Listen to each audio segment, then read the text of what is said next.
So this seems to work. There's nobody online.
Hello, Jean.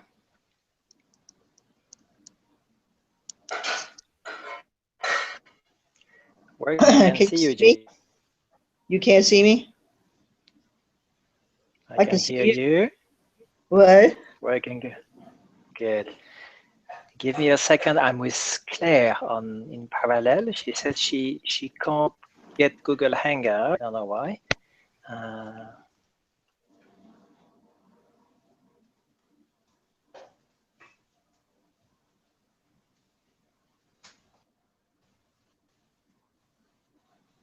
See? She says it's not working for her. Then we could revert to Skype, but then on Skype we are not sure it's recording properly. So it's not easy to have everything working. Yeah, it's so supposed to be so easy, and it's so complicated at the end. Let's see. If she says she really can't via Hangouts, then we can revert to Skype. At least she can join us before sleeping. So I'll just wait her answer. If not, I invite you both on Skype.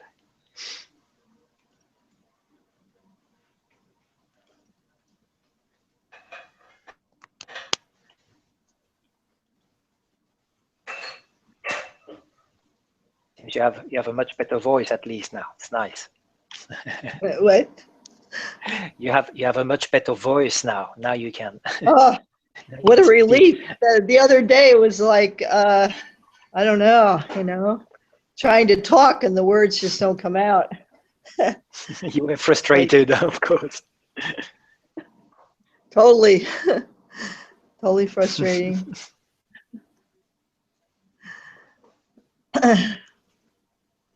So, no answer from our Claire. What is she doing now?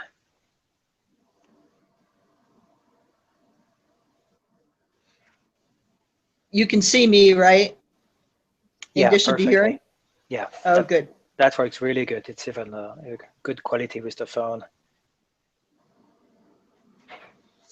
Okay, so she decided just to work on something else finally, and she will just listen to the recording. So it's just us two for this introduction or first opening, and we definitely try next week to have Arne because he will bring some of water to the discussion. Probably you two have experience and have been in contact with this different approaches. So that's that could be a very valuable meeting. And I know Sebastian and Claire would very much also like to join. They are very also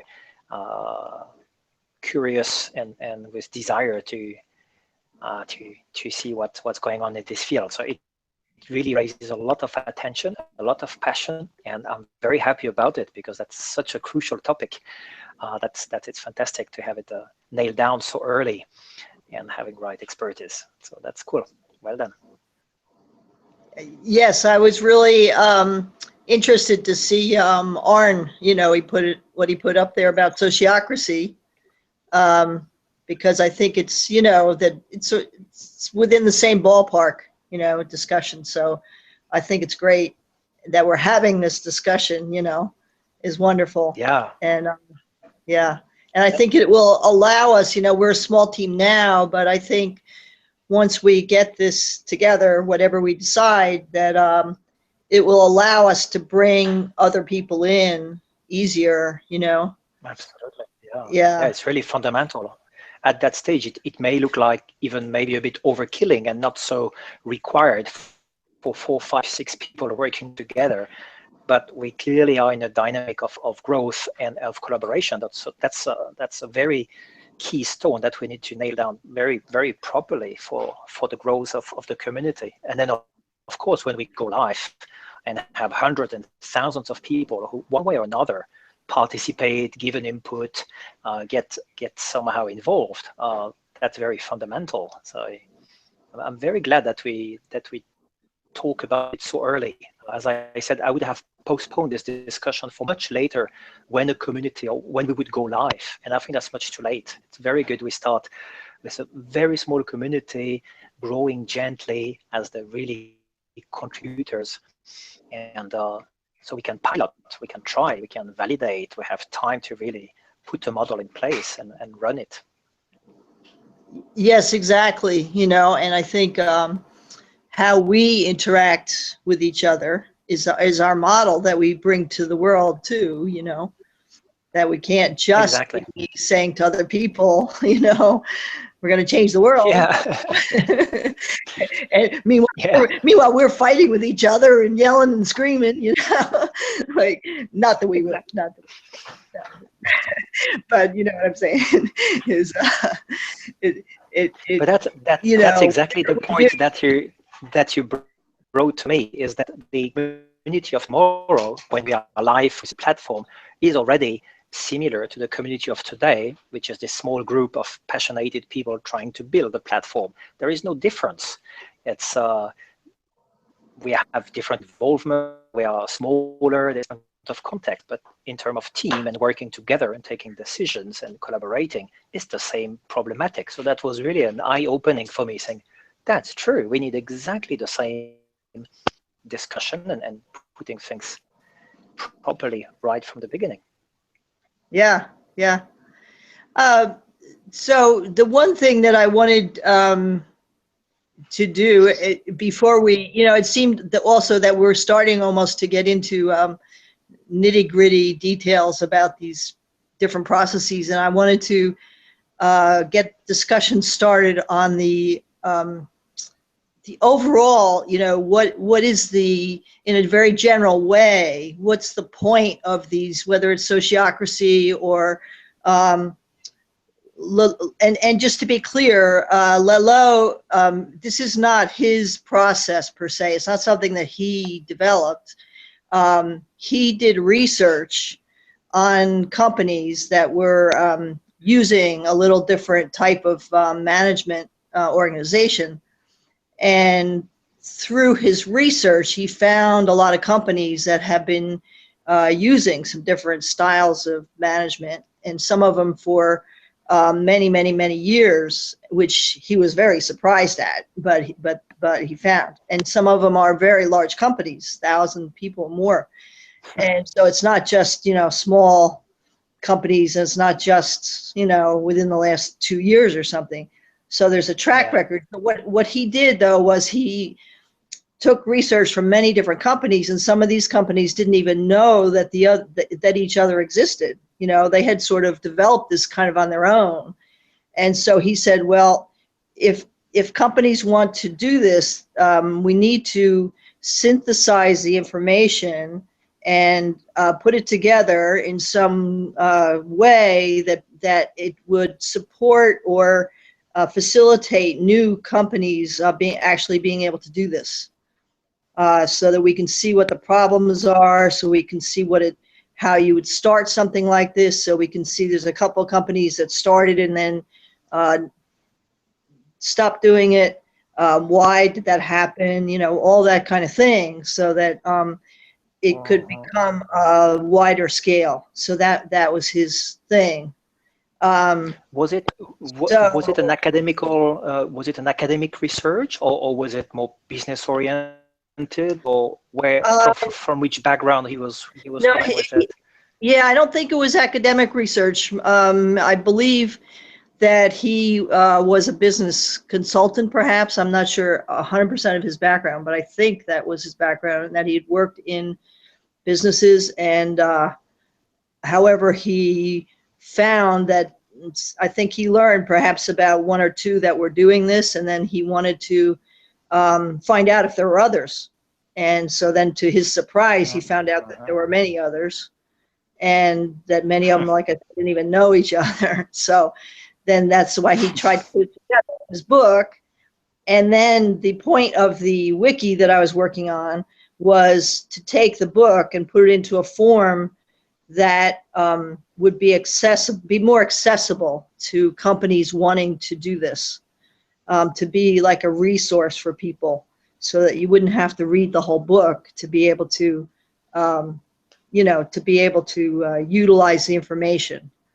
And so where the wiki came in. If I understand well, then the book is really the transcription of his research about these different models. And then there is like a more pragmatical implementation of the book, saying, okay, now if you want to move on with these models, then there is the wiki who should help you. Yes, exactly. And then the discussion group that came out of that too, that then people that started reading the wiki or reading his book formed the online discussion group, and now they support each other. And they say, well, we're starting this, or we want to try this, and what have you found, and what about this, and we had this problem, and so forth. So that's too. But so when he wanted to do the wiki, it was sort of similar to what we were just saying, was that he wanted to use the principles that he's writing about, to do this. So that's where I came in, was because then he said, okay, I want to do this. This is a major project to take his book and basically rewrite the book in a different form. So he could have spent 2 years doing it himself, but he was like, I don't want to do that, right? So he could have maybe hired people, and he was like, no. So he opened it up to anybody, and he didn't know me, I don't know him. There was no interview process, no nothing. This was just, you want to do this? Okay, sign up. And you'd be like, well, how can this happen, right? And so that's what was so amazing to me, was to watch this happen. And how does the interaction between us doing it happen, and what happens when, and I had signed on within about a week after I signed on, the project basically went completely off track. And so it was like, okay, how do you handle that?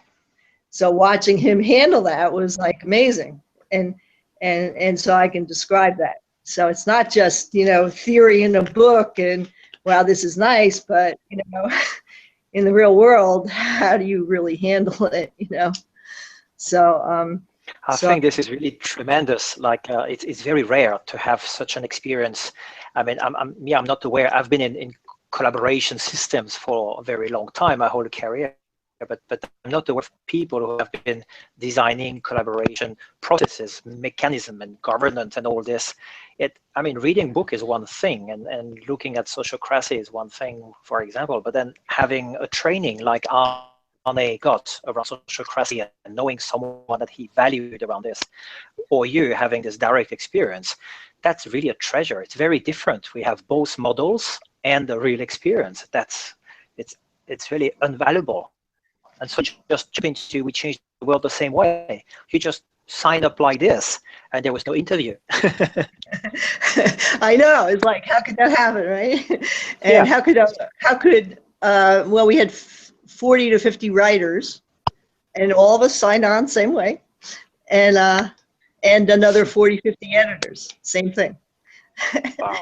So yeah, truly amazing. So it was about transcribing the book in a totally different format, making That's it it. more That's it. We were taking his pragmatic oriented, and dealing with making sure that other people can use and contribute this wiki as well. So it's not just a transcription or translation of the book, it's also making it collaborative somehow, right?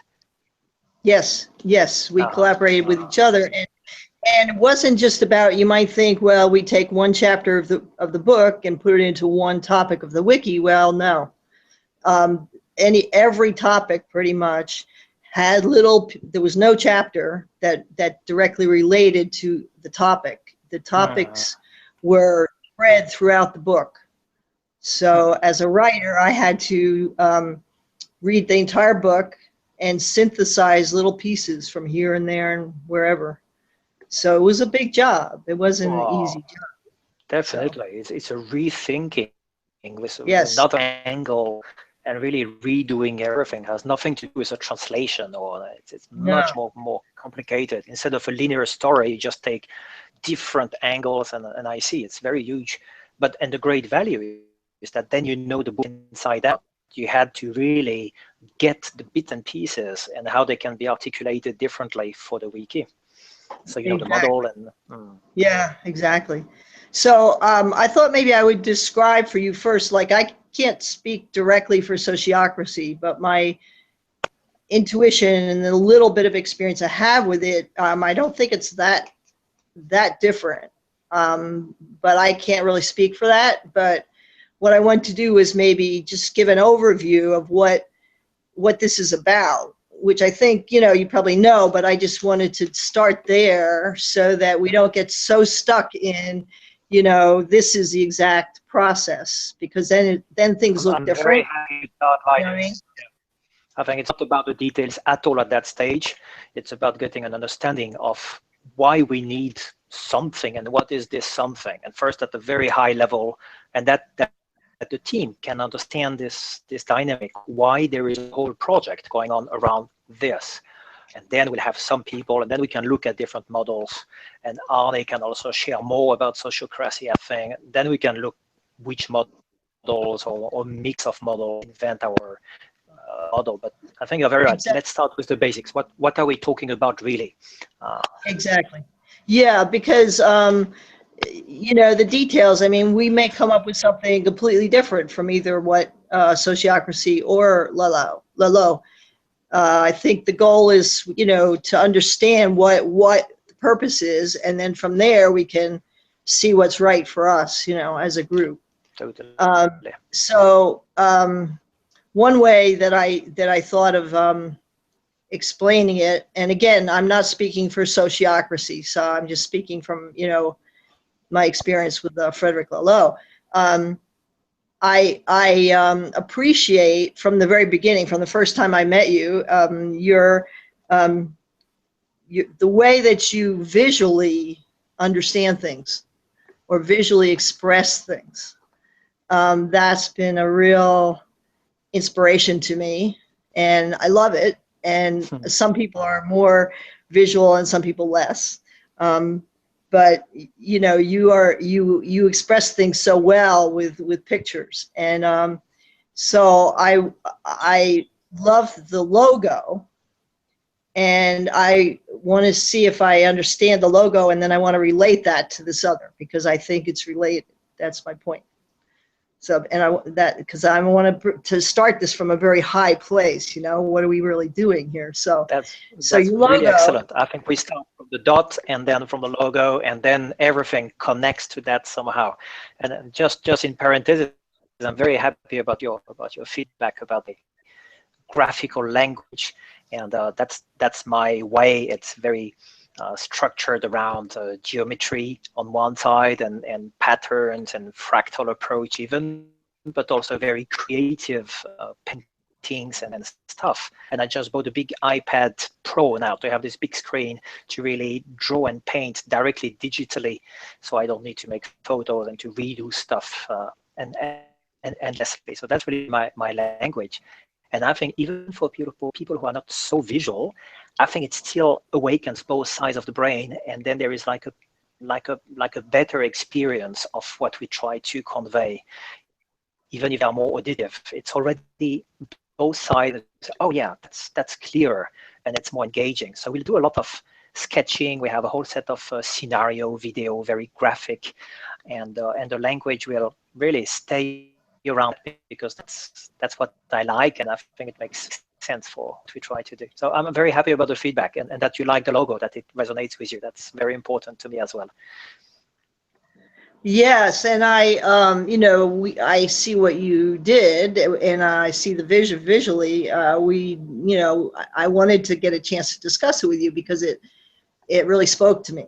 And so let me see if my impression is what you are trying to get across. And what I saw was that you have the center, and the center is held, like that's the mission or the vow or the 3 V's. And then everything else, however, can move around that, right? And that's pretty much what you're saying. Correct. So yeah. Okay. So holding the center is very important, obviously, because without that, we don't know what we're doing. Without that, we're off on a cloud somewhere. Yeah. Precisely. Yeah. Without that, we just do stuff, and that may be fun or interesting. There is no focus. There is no gravitational point. There is no axis to the dynamic. And so I think the one level of this axis is the 3 V's, and an even more subtle level inside the 3 V's, if we could say, there is even just an empty dot, which is really this emptiness that we talked about and we resonate with. But here we are jumping already really in a spiritual language or spiritual experience, which is transcending this ego approach. It's a non-ego, egoistic approach. It's letting the universe being expressed in form through us. So letting the non-form or the formless expressing as form. But this is maybe like not a message for everybody, but between us, we can understand that that's really the inner essence of the 3 V's. There is even just the emptiness, as we said last time. This is the emptiness which defines and creates a wheel. If not, it's just a circle. But to make a wheel, you need to remove matter and to have emptiness inside. So it's defined by what it is not. So the form is existing and is defined. The wheel as the wheel by what it is not, the emptiness which lies at the core. So let's say that's the inner core of the logo. Yes, yes. And then around that, there then can, because of that piece, then around that there can be movement, that things can move, and which is also crucial too, because without that sense of movement, you have a sense of control or a sense of pushing, or you know what I'm saying? Yeah. So the two things are work with each other and are very integral to the model, I think. Exactly. It's really Shiva Shakti, to take one other metaphor, but it's really formless and the form, and the form is movement. That's the definition of form. It's just moving, and the formless is just pure consciousness in the center. Yeah, they are totally interlinked. Yeah, they are the same thing. So the movement, the same thing. Yes, yes. So the movement, the fluidity of it is so visceral to me. You know, the feeling, the way that it can move with the center. So to bring this back now to what we were talking about, what Laloux is talking about, my vision of it as an image, fits with that almost completely. And so what does this mean? Well, there's a center, and the center is a role. So this is held with roles. So the center role, and in our wiki thing, he created a role and invited anybody into the role, not just himself, but anybody. And the role was called maintaining the vision or maintaining the mission, maintaining the vision, I guess. I forget the exact words, but that's basically what it was. So that's a role. And so it's, he invited anybody into it. So what I know from sociocracy is they do the similar thing, that they invite people into, like they don't exactly assign people roles, but they invite people in, and people that feel moved to be in that role, they can be in that role, perhaps. So that is crucial, the centerpiece. And so for us, that was Laloux and maybe one or two others, but mostly. But then around that, maybe just a question at this level. When you say invite people in the role, so I understand invitation. Is there also the opening for anybody to suggest to take the role or be part of the role, or is it just upon invitation? Some relevant people are invited. No, anybody. He opened it up completely. He said, this is a role that I believe is important for this and this reason, for the exact reasons basically that we're talking about. And anybody can come. Anybody who feels drawn to this, join me in this role. Very good. Yeah. Yeah. And so, yeah. So then around that, though, then because of that solid, because of the center and holding the center, then around that there's movement. So, and movement is allowed, and there's fluidity.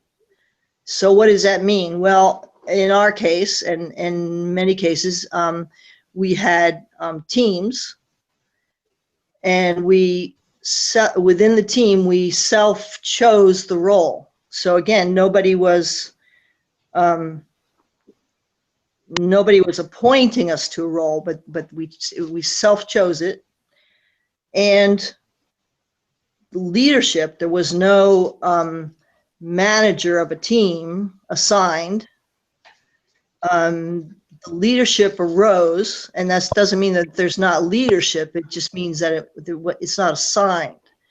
So what does that mean? Well, that means that within a team, first of all, a leadership can evolve. It can be created organically, and it can change much more easily than if you have an assigned manager.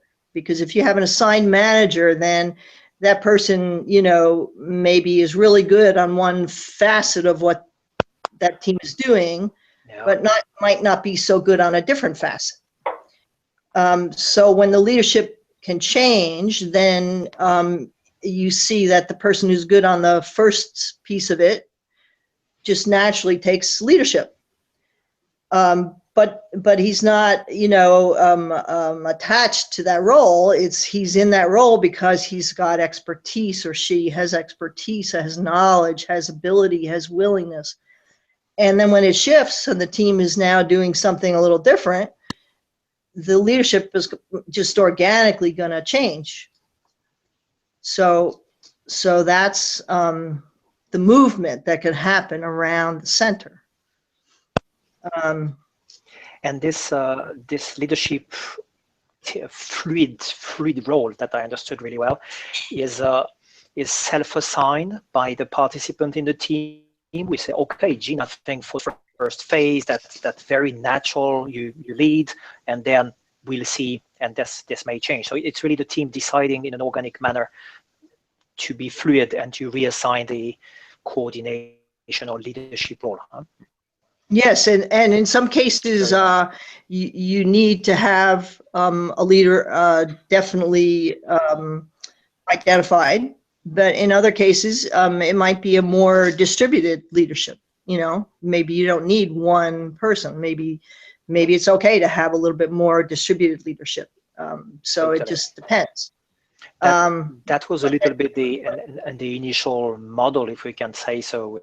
We changed the world, also to have couple of people, like you and Claire, for example, just having a look at the problematic and thinking about it, and without one being the leader necessarily, or could become the spontaneously the one taking a bit over and showing a direction based on whatever. Well, yes, except that how can I explain this? If the teams were a little bit bigger and more endemic to the structure. So for instance, you have a structure that's got 3 main pieces to it. So I don't know, I'm not saying that this is what we would do, but I'm just saying one possibility would be to have a team for the wiki piece and a team for the social, the network, Facebook like network. piece, and a team for the mentoring coaching piece. Let's just say, I don't know, but let's just say. So in that case, the team would then have a goal, and the goal might, and there might be 10 people on the team. I don't know, but let's just say there are 10 people on the team. Then the first goal might be, okay, we need to develop something, whether it's a presentation or whatever, something to say, this is what this team is about, this is what we're working on, this is what this project is, so that new people can get a handle quickly. So let's just say that was a project we're working on. Then out of the 10 people on the team, 3 people might say, oh, I've got experience with the technology, and I've got experience with the artwork, and I can write it. So they would choose themselves. Totally. And they'd be responsible to the team to do it. It wouldn't be like one person above that's trying to keep handle on everything that's going on. It's that within that team, you're responsible to your team members. And so that if, let's say I say, okay, I'll do this, and then I get sick, I can't. So then I'm responsible to the team members. So then I contact my team members and say, look, I know as a team we're supposed to be doing this. I can't do it right now. Can one of you jump in? And so in other words, there's less pressure on a top person or a manager or somebody trying to figure out who's going to do different things. It's that's very nice. This is really I think a very, very normal, modern, and very nice way, and definitely fitting. We change the world, of course. Yeah. But then the question comes, so in other words, who's making decisions? So it's a lot. I mean, Laloux calls it self-managing, and self-managing, in other words, means that it's not so much top-down, that it's much more horizontal, and it's much more, within the group, as a team, our final goal is to get the wiki piece of this project done. That's our final 2-year goal. And in the middle, there's going to be a lot of intermediate goals. And we're going to come up with some of those goals ourselves as a team.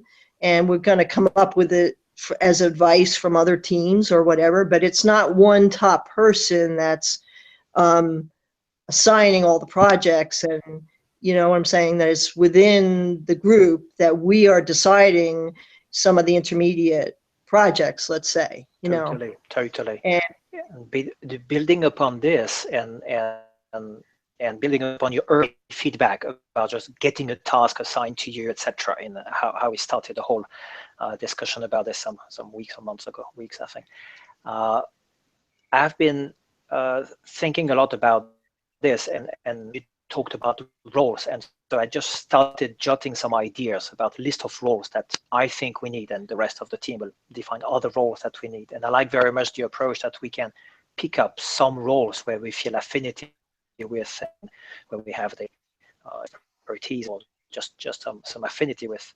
And so I think that's kind of already a step a bit in the direction of the model that you share, that we can pick up roles. And then same thing would apply about selecting then a kind of a team and kind of a big topic, and then being responsible as a team to chunking down into digestible pieces and different steps, and and signing by affinity and skills people and finding a self-leadership. This is a very nice way. Yeah, and then so the decision making then, it's kind of subtle, but the question is, with the decision making, whether it's top down or whether it's more horizontal, and how free people feel to be able to make decisions, or whether what the structure is that allows wider ability to make decisions, or whether it's mostly coming from top, and so that's a little different.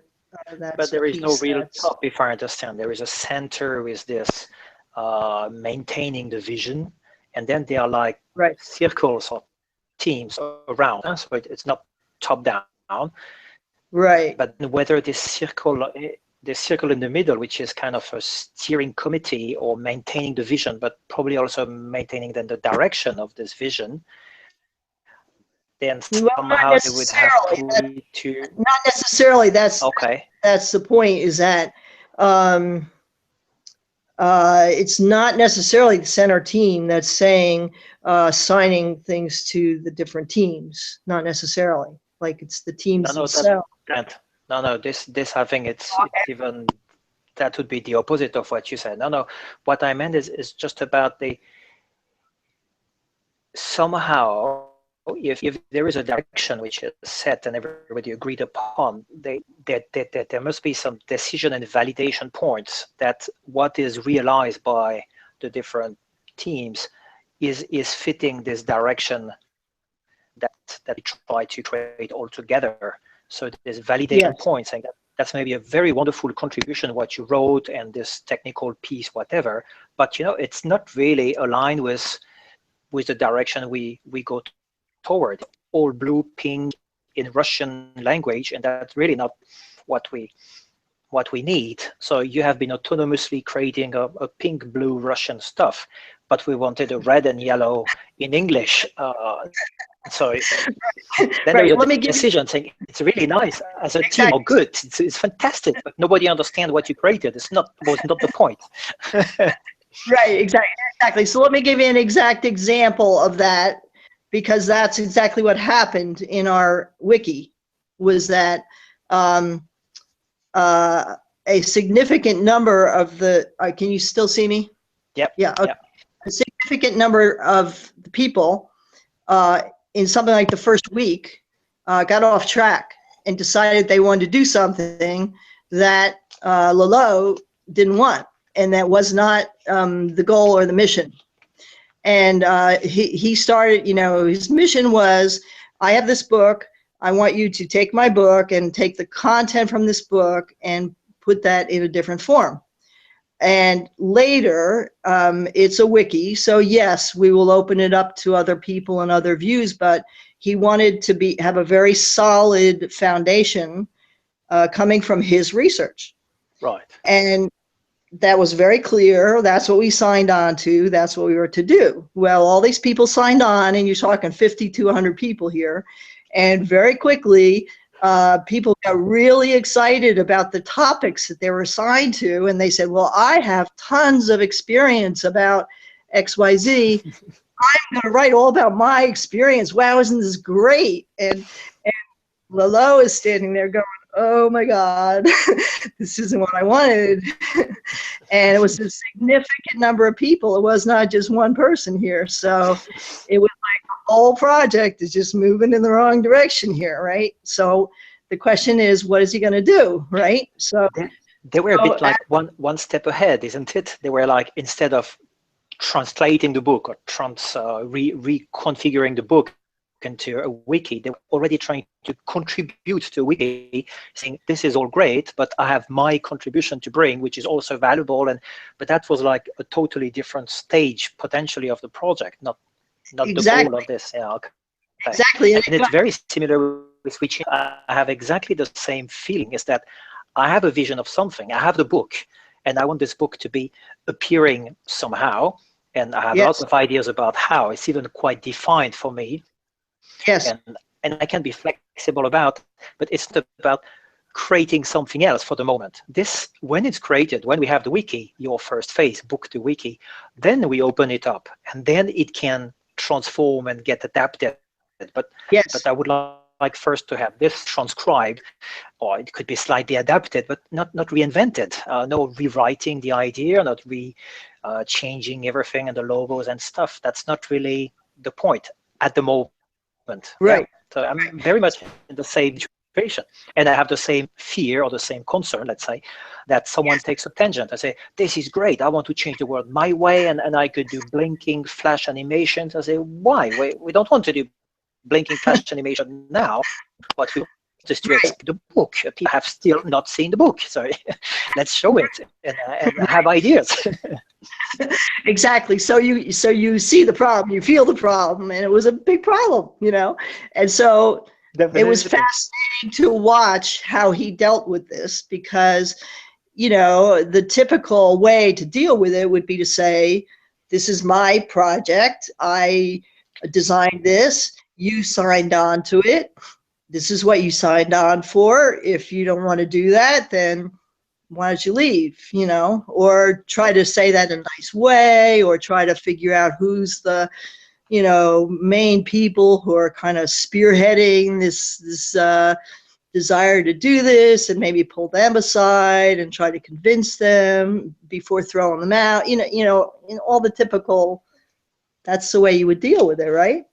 Definitely. Well, Definitely. okay, so, he didn't do any of that. Here's what he did. First of all, he thought about it. He, I guess, probably talked to some different people, but he's operating under a system called an advice system, which means that anybody can make decisions, but with advice, including him. Okay, so he can't just make unilateral decisions anymore, even though it's his project.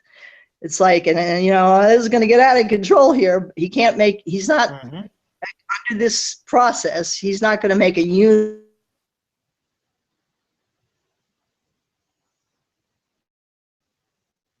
So he thought about it, he consulted people, and so he came up with an idea that, again, wasn't going to be unilateral, but it was an idea. And basically what he took into consideration was, there's a lot of people, there's a lot of energy here that want to do this. So this is important. So I'm not going to just squish this energy, because, it's energy, and I'm not going to just fight against it.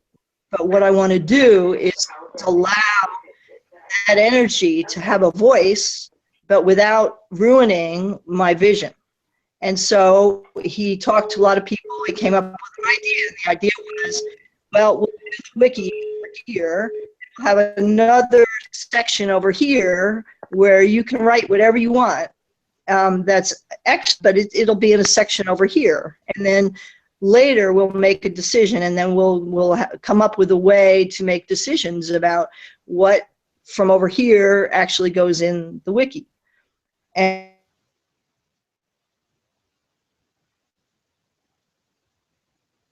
there for advice, he said, this is the idea that I have, and what advice do you have for me?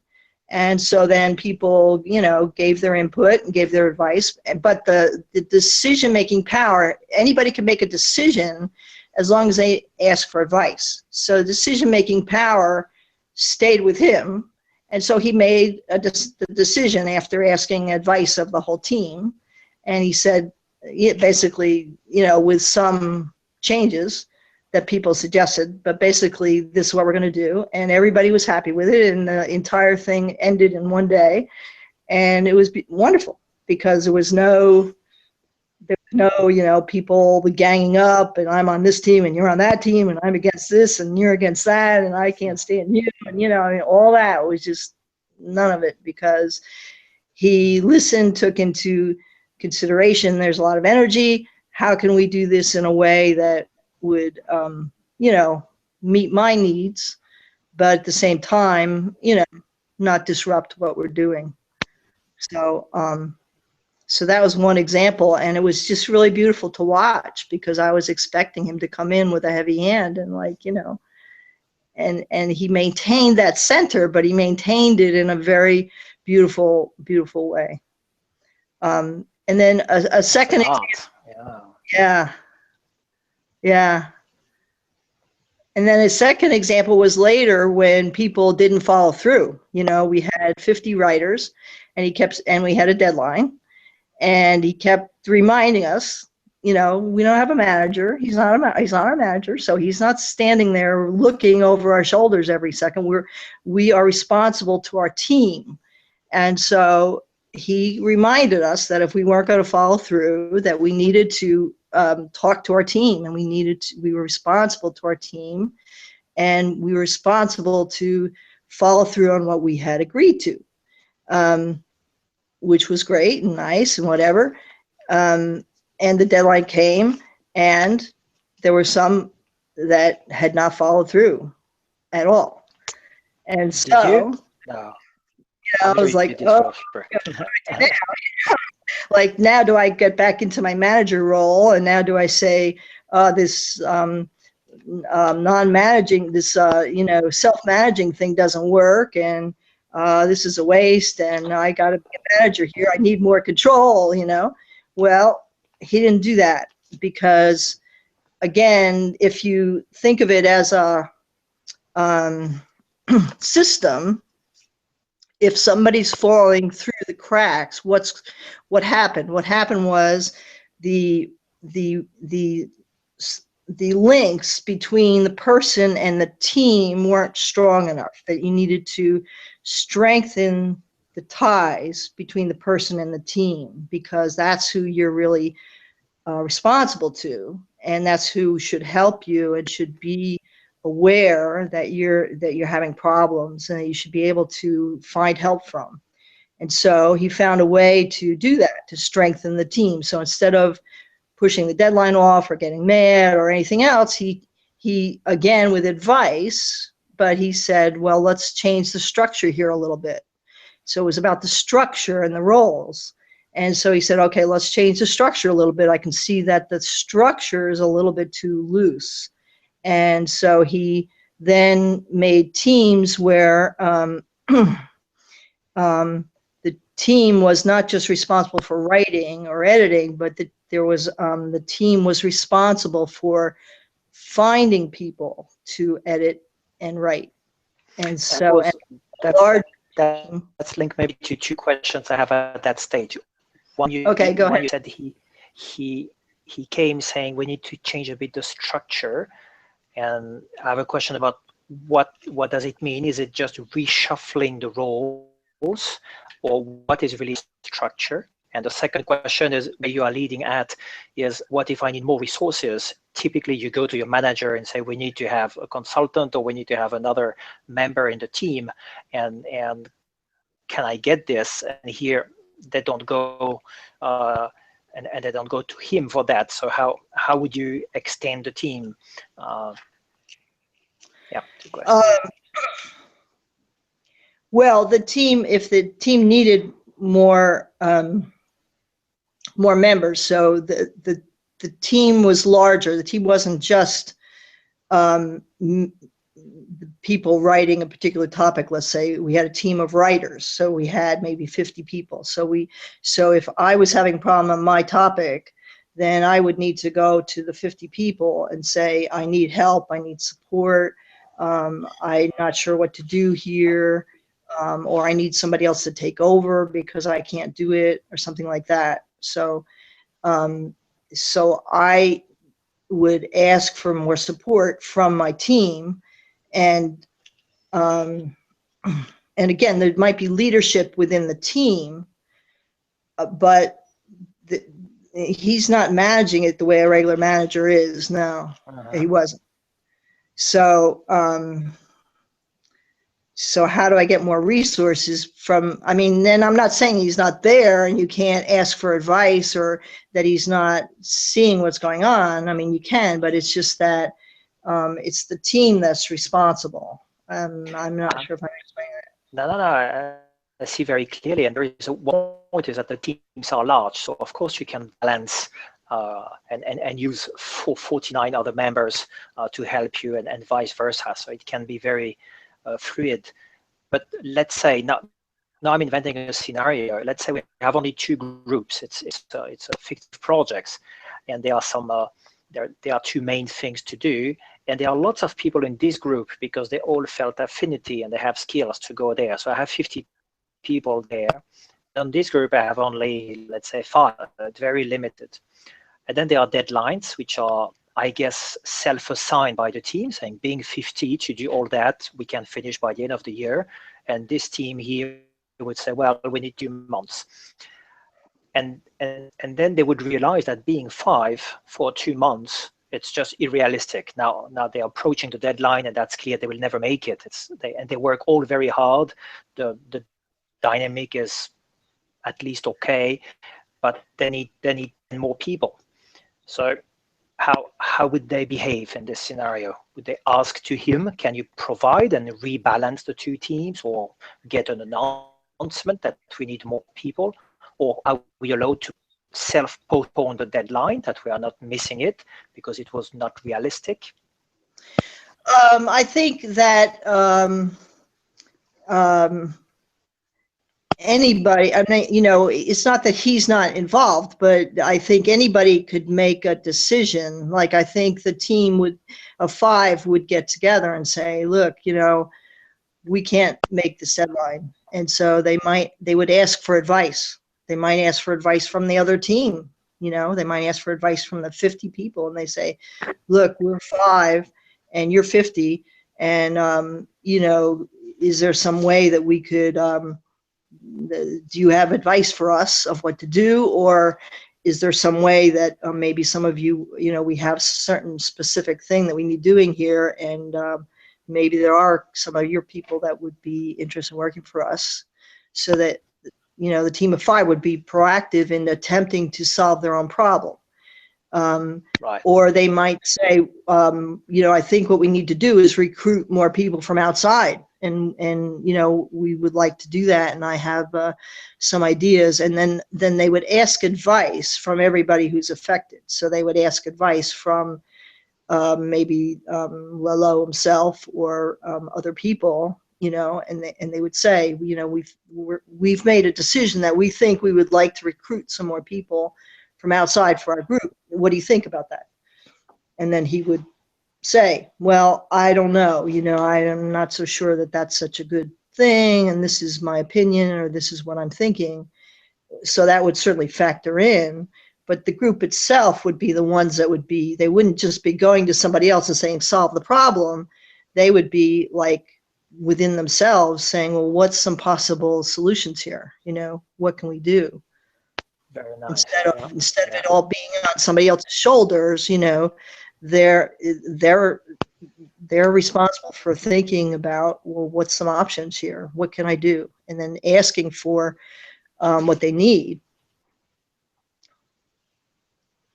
I like very much this advice. I think it's a very good term, and a very powerful mechanism, instead of someone or someone's having to bear the whole weight of a problem, and then the very dictatorship somehow decision and imposing it, to say, we all have a problem here, or a team has a problem. Let's share advices. What do you think?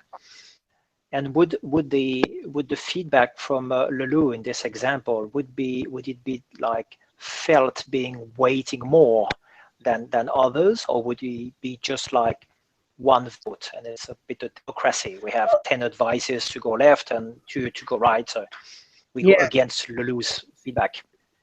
Yeah, that's a really good question. And in theory, it would be somewhat equal, but in practice, it's not. In practice, it is his project. In practice, he's in the role of holding the center. So I think, there might be other people in that role too. So the people in that role, whether it's him or other people, because they're in their role. They have a certain responsibility. And the responsibility is not to make unilateral decisions, but it is to raise their hand and say, look, we're getting off track here. Or look, this one team is able to do it in a month and you're going to need a year. There's a problem here. The project's getting off track. So that's part of their role. But in reality, yes, this doesn't mean that everybody's equal, they're not, that even within the teams, it's not going to be equal, because some people are going to be more outgoing than others. Some people are going to just naturally take more leadership than others. So I don't think it's about being equal, but I think it's about leadership being fluid, being able to move between people that have expertise in certain areas. And I think it's about arising organically, and it's about not only looking to somebody else to solve your problem. Like I had a problem when I was writing. I had originally a co-writer that was supposed to write with me, and she didn't follow through. And so if he had been my manager, I would have gone to Laloux and said, look, solve this problem. I had a co-writer and she backed out. What do I do? But I didn't do that, Instead, I thought about it myself, like, well, what am I able to do or not able to do? Do I want another person or not? And then well, okay, I think I can do it, but I might need a little bit of support in some ways. And so then who can I go to for support? And, and that's what I did. So it's just a different feeling that it's not one person that's got to solve every problem. It's my problem, it's my team's problem. And yes, we have him as a resource, but he's not, he doesn't have to solve every single problem. Yeah. I think it's a good and important point that of course, being the owner, the initiator, and being the one who is, or one of the ones who are maintainer of the overall vision and the values, and of course there is like a natural additional weight, and he has this special role. And I understand within the team also that it's not like one vote, like in a direct democracy. It's also that some are like naturally more experts, and so their opinion will be valued by the team as probably more pertinent. And so, but you can still hear my voice saying, well, I have a different opinion, but of course I'm not an expert, or I'm young, or I don't have experience, but still I have the intuition that it could be different. But the whole team would somehow value it very intuitive way, balancing all that and saying, okay, this is a very huge, strong opinion from a senior, experienced, skilled person, and we have 3 here, but still we have to go that direction. So I like very much the model. It's much more organic and much more fluid and much more natural than a frame with mathematical calculation, like a direct democracy, saying 10 and take just the average and see if we are above or not the average. It was just so we all together decide to go left or right, and that's what we communicate to the other teams, so they are aware of this self-responsibility. And it sounds very simple and very natural. Simple in the way that it's natural. It's something which is not imposed and artificial from a top down direction. It's very human, very organic. Yeah. Can you still see me? I can't see you. Yep, very good. But my picture is frozen. I don't know why. Okay. I'm going to turn the camera off and on. I'll try. Okay. Well, it's all right, just so you can see me. Yep. Yes, and from the way it feels, it's hard to describe how it feels when you're working in that kind of situation, but it feels so fluid and so organic and so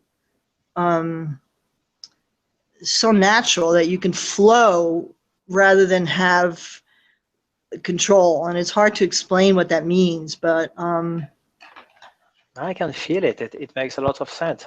I've been decades in multinationals, mostly American, with a very traditional best practice top-down management, especially the last one was extremely top-down.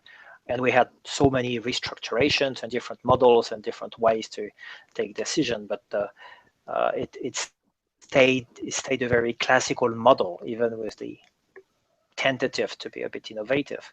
So I can really relate to feel how it feels very different in the model that you present. Very, very,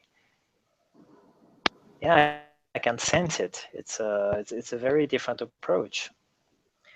yeah, it is. And I guess the other thing I want to say is that there is something that's important about the way the decisions are made, because if you think that that you have to make a decision by consensus or by everybody agreeing or something, it gets really bogged down too. It can get really tough if you're spending all your time in a meeting trying to convince somebody that, for some obscure reason doesn't particularly like what you're doing. And because I've been in situations like that too, where you say, well, we want this to be more egalitarian, so we're going to have meetings and we're going to decide everything by, everybody's got to agree to this or something.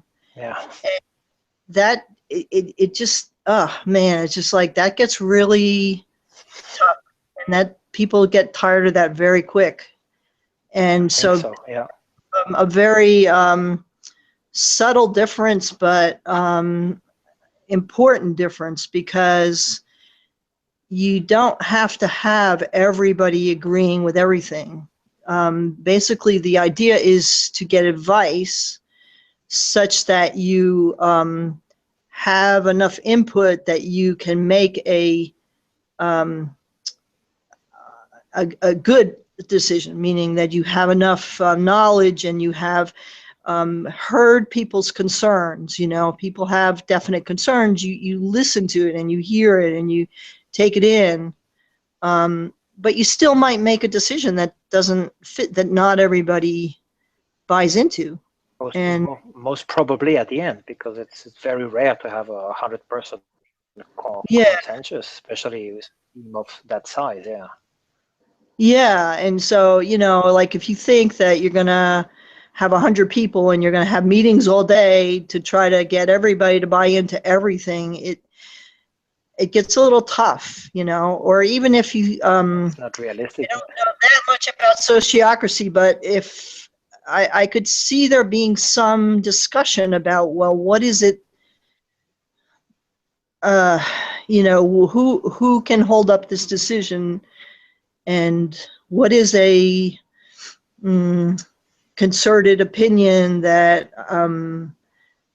we want to take everybody's opinions into consideration, absolutely, but we don't want to get bogged down in endless meetings. Is the bottom line. Sure. I have a practical example just to understand how it could work. Let's say I'm in a team with you to decide the colors of the visual identity that we want to put forward.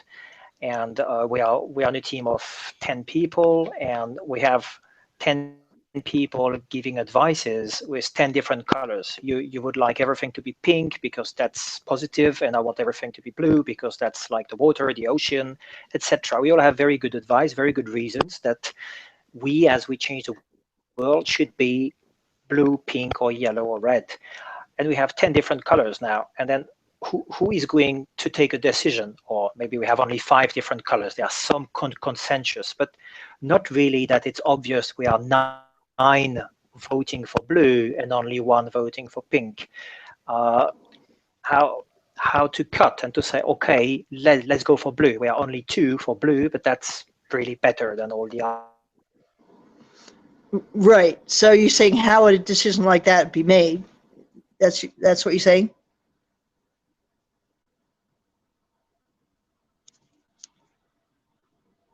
think I lost you.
Hi, can you hear me?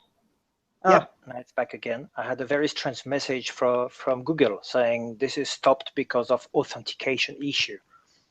I don't know why it has authentication issue. Please retry in a moment. So I retried and here I am. Weird stuff, I tell you, just to make a video. Oh my God. But, you know, it's free. It's nice. You're on the other side of the world. We can talk and record and have video all for free. So, okay, I can bear some bugs, but it's a bit weird that we can't make it clean and smooth experience. It should be that simple in 21st century, but it's like that. So we were just, it just cut for me after the selection of, we have different colors by different people, and we have 2 voting blue, 2 voting pink, 3 voting red, and we don't know what to choose and who's going to choose. Right. So you're saying how would a decision like that be made, I think is what you're asking? Mm-hmm, mm-hmm. Yeah. Okay. Well, first of all, I don't think it would be a vote. That's my point, is that it's not about sitting in a room for 6 hours until everybody agrees on the same thing. Mm-hmm. I think perhaps the team would come up with, say, 3 different options or something. And then they'd take those 3 different options and they would ask for advice. So meaning they would go to you or whoever, and they would go outside of the team maybe. I don't know who they'd go to, but they would ask for advice. And, so they could ask for advice to another team or to other teams. Or maybe there's somebody outside that has expertise. Maybe there's like a consultant that has expertise about this sort of thing. And you would ask for advice. And so you would get advice from people that are experienced with this, and listen to the advice. And then it's not that everybody's going to agree, you know? And so, like I said, it's not that everybody's going to be equal, you know, because it's not going to happen that way. So there is going to be some people that are going to have a little more power than others, most likely, you know. And but then who is this first part? Now I get the first part of asking advice outside and to knowledgeable people. That makes a lot of sense. That's a powerful way to bring more different angles of looking at things, and so that's great. But still, at some stage, now it's the deadline tomorrow. So somehow, as a team, we need to decide if it's red, blue, or green, and to share the decision with other teams, and then move on to paint the stuff or build the stuff with the color we have chosen. So who within the 10 of us, how the 10 of us bring, it's not really a consensus, it's not a vote. And so someone or someone's have to say it's blue at some stage before midnight. Yes. That's the deadline. Yes. Yeah, I think that you'd get advice, and so you'd have some more input, and there'd be some reasons why, this particular color, for whatever reason, there seems to be some reasons why this might be more useful than this, even though you happen to like that.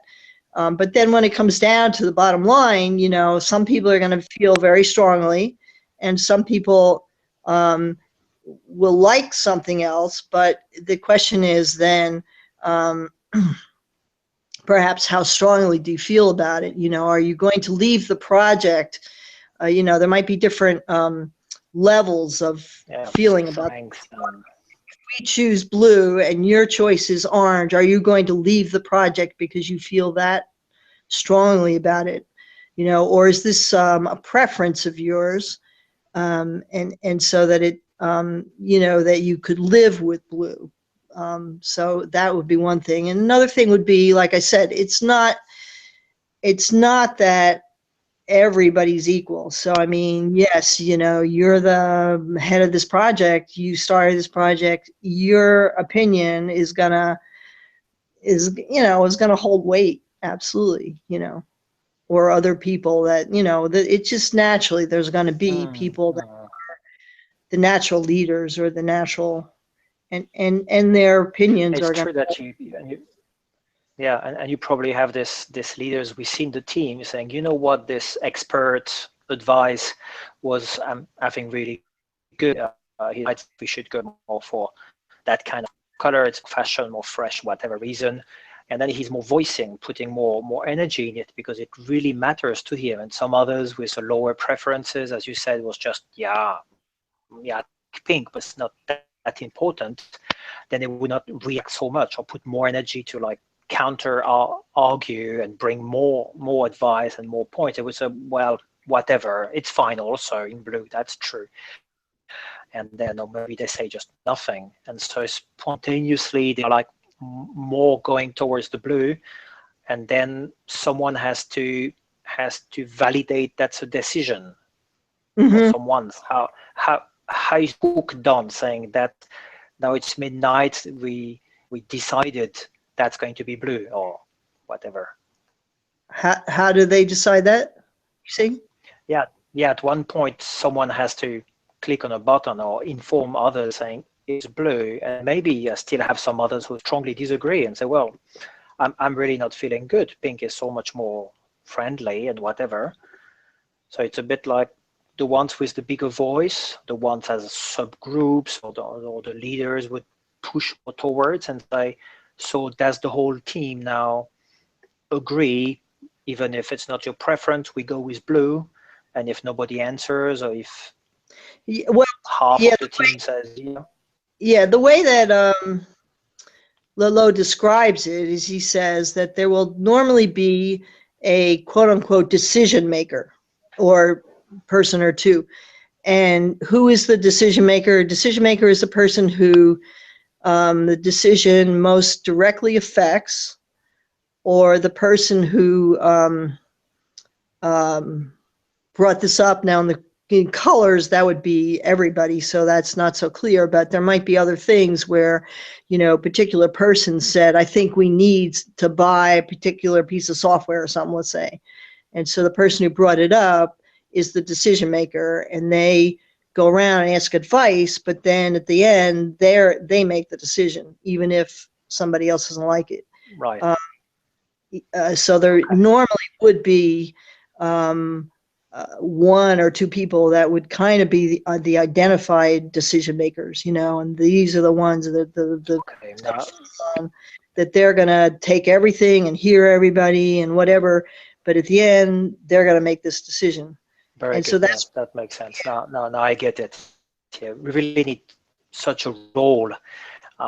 He's not the boss, but at the end, he's the one who is owning this piece of software or this decision and the impact to build the whole website in blue or whatever. And so he's the one who takes the final decision, taking into account all the advices and pondering all this. Okay, that makes sense. And this is why I implemented very early in Podio for every single item. It's not yet fully implemented, but we have one title called the owner. Who is the owner of this item? When we raise a topic, then someone is making sure that the topic is accurate, complete, linked to the other things, spread to the right people who could be concerned. And so it's a bit the same concept, that he's like the decision maker about this this topic. So I can relate to that. Yeah, makes sense. Yeah, and often that person, I mean, would emerge organically. That wouldn't necessarily be Yeah. assigned person from the top, but it might be somebody that feels strongly about it on the team, or it might be, that it's your project and you're the one that's putting it out there and you're the one that's going to be with this project for the next however many years. And so, you're really going to be strong making this decision. But otherwise on the teams, it might be that certain people emerge that they have more expertise, like that kind of emerged with what we were doing with the editing, because we had the writers, but then every piece was edited at least 3 times.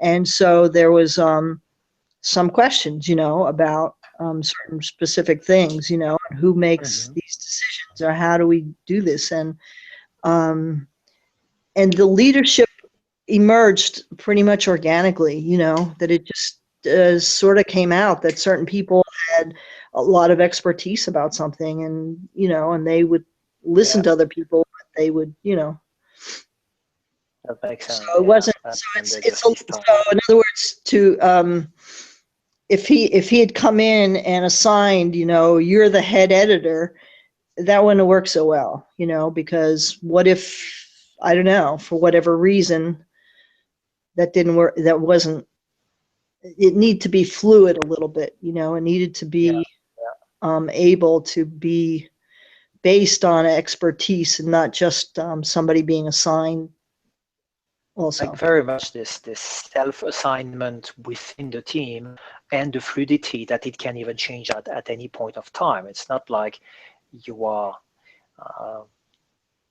voted as the boss or as the decision makers, or as it just come very, very naturally. And we see that it's very spontaneous. I think people have time and energy, or have skills, or have this background, or they are committed over a very long term, and so naturally they emerge in this role or that role. And I can see that.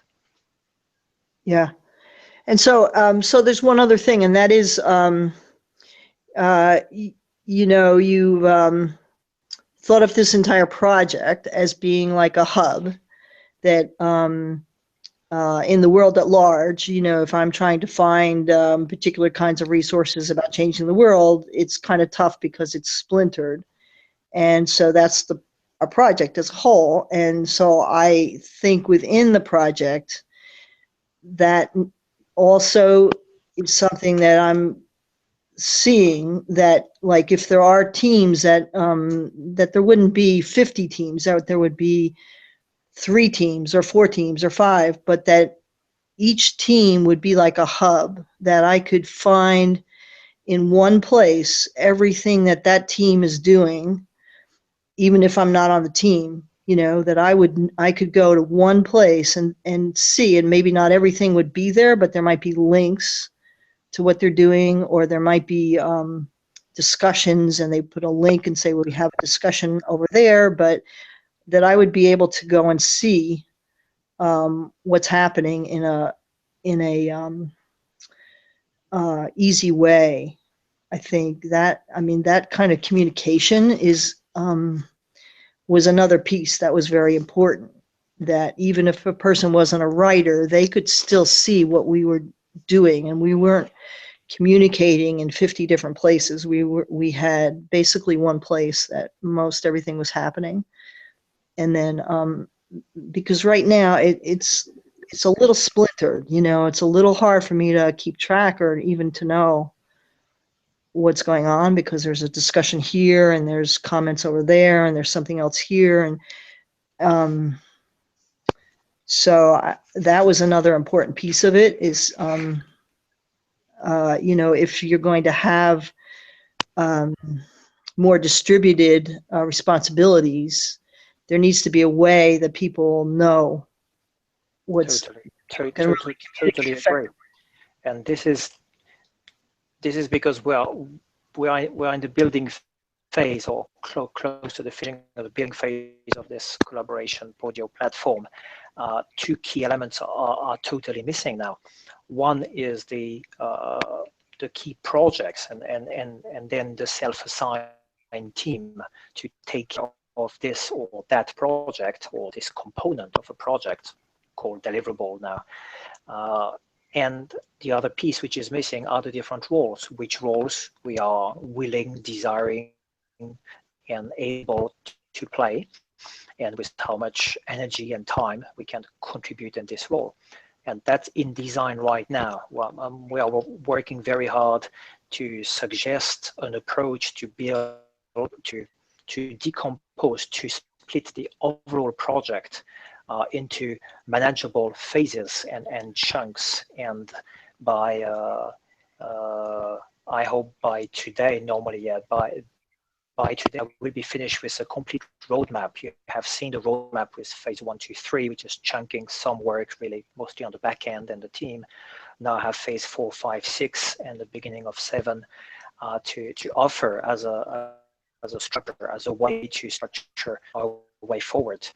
And in parallel, I'm suggesting now roles that I want to offer and discuss with everybody, and that everybody can feel which role they are more fitting into or desiring to embrace. And then with this approach, we could then self-assign, have people saying, well, you know what, this part of the project, this sub-project here, I'm very much interested in. I could bring something in there. And then we have the formation of project teams, sub-teams who would work the way that you describe.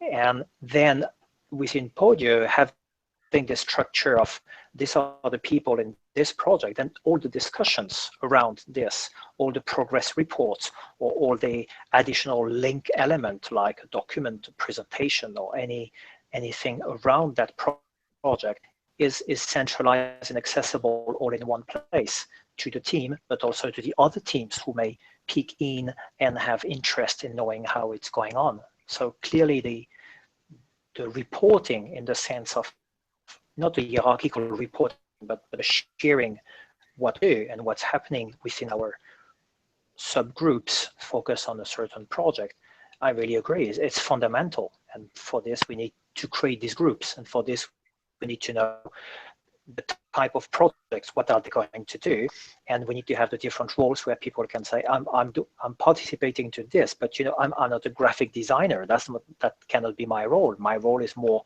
on this or on that. So that's the way I would suggest to approach it till now. How do you think? Yeah. Because I remember your feedback. You said, now you just assigned to me something, not even knowing what I would like to do really, because we didn't have the time to really discuss. And I said, that's very true.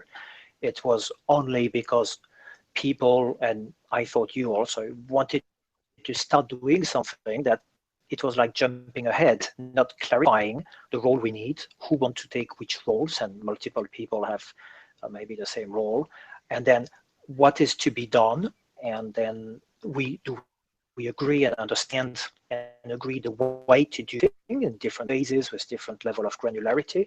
And when this is clear, then I can say, well, this is me in this role participating to project A and B, and later I will help for project C.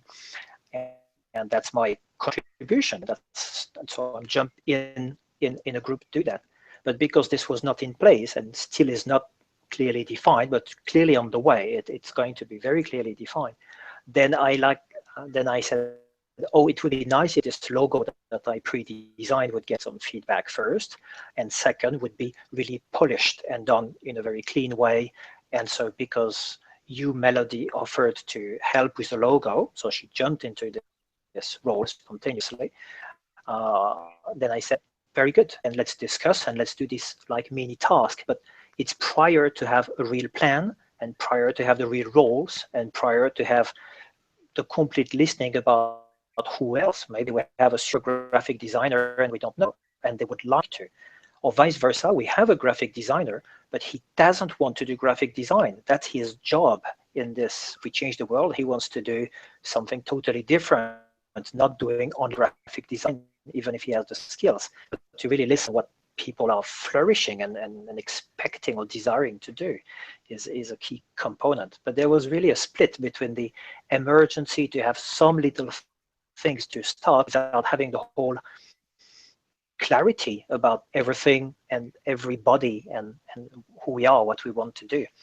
So that's why there was this dichotomy, and we started with some things, but mostly we started with what is below the line, with creating a podium, structuring it enough that we could support the role definition. We have a whole app now with role definition, and the project and sub-projects and deliverables and the roadmap and the complete project plan, offered them to the team to discuss. Well, that's a nice approach, or it's not. But then when we agreed on such a roadmap with blocks and projects and sub-projects, then we can self-assign and say, I'm jumping in this way, and my contribution is 1 hour a week or 2 hours a week because I don't have a lot of time. But I have a super expertise. I can really help with this particular problem. For example, I found a consultant now, which is one of my very friend or good friend, and she's a super international lawyer with a huge, really big job, and she's very famous. And so I asked her about the legal structure of the NGO and in the US and Switzerland. And I said, of course, you have probably no expertise even in that. That's not your field, but maybe you know someone. So I'm just offering this, maybe tell me. And she immediately jumped saying, sure, let's be more clear. What do you really need? Present this to me and I will have a look. So here I find someone jumping in a role which was defined. We need a legal advisor, but there is nobody, as far as I know, within this very small community for the moment able to take on that role. Then we seek outside, as we've done. Yeah. Well, sure. Yeah. No, I know. Getting it started and figuring out how to get it started and trying to get everything going and keep everybody happy is not an easy job, you know.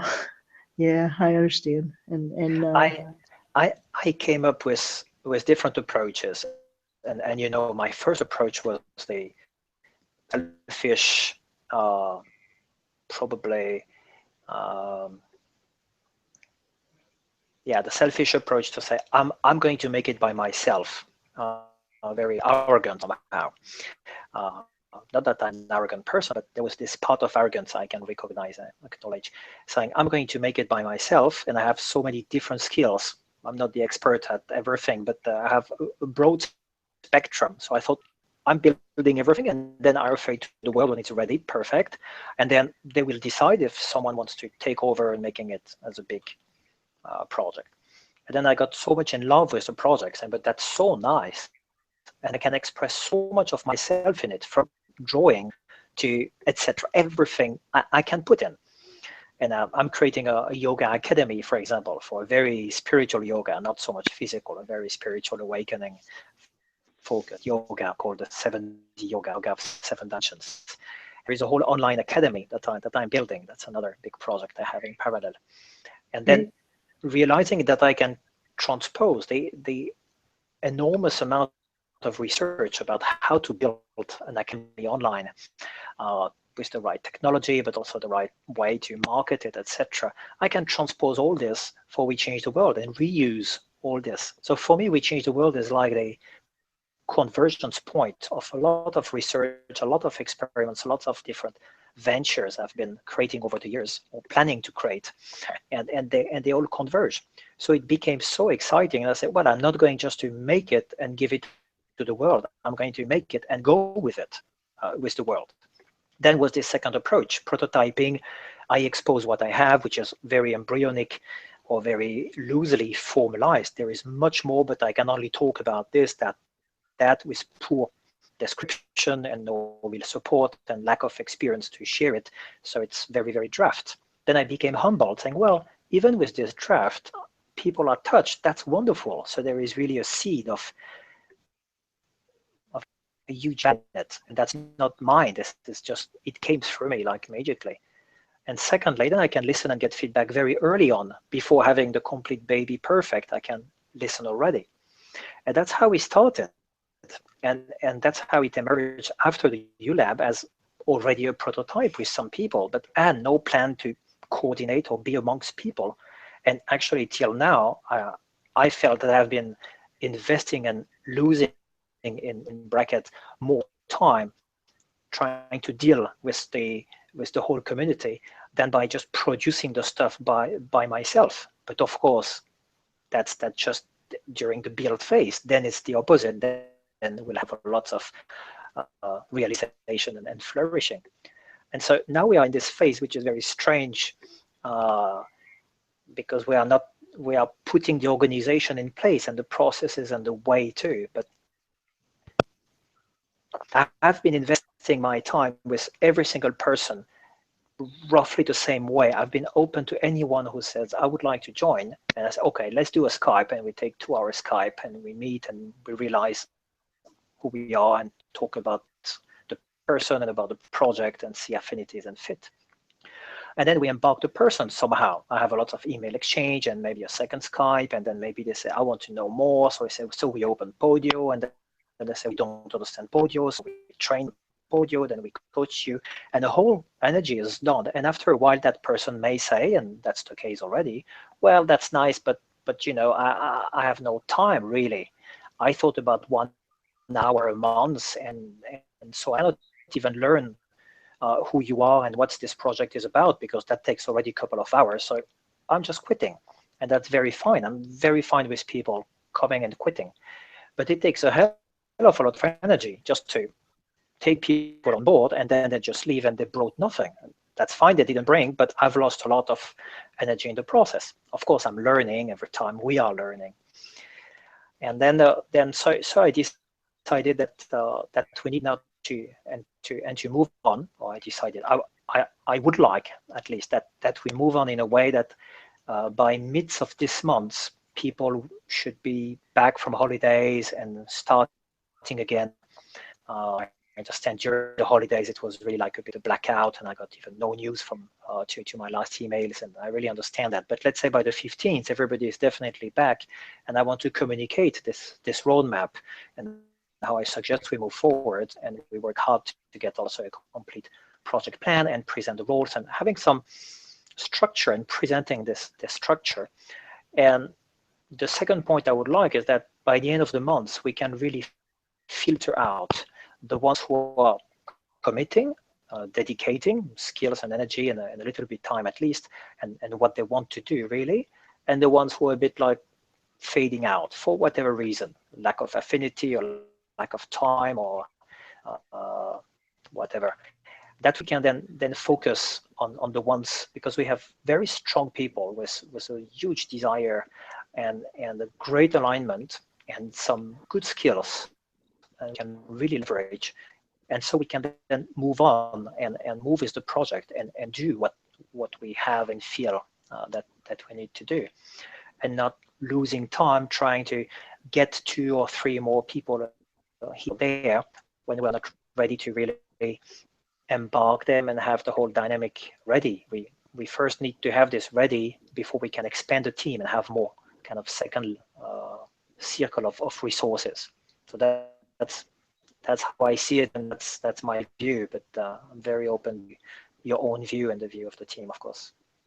Yes, yeah, no, I agree with what you're saying, and you want to get a structure in place so that you can get going here, because it's getting a little frustrating.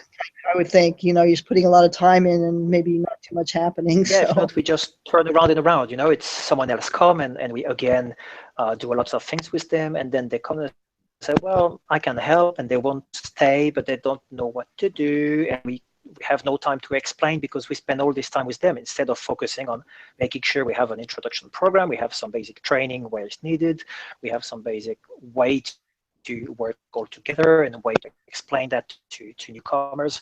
I mean, we first need these ground foundations.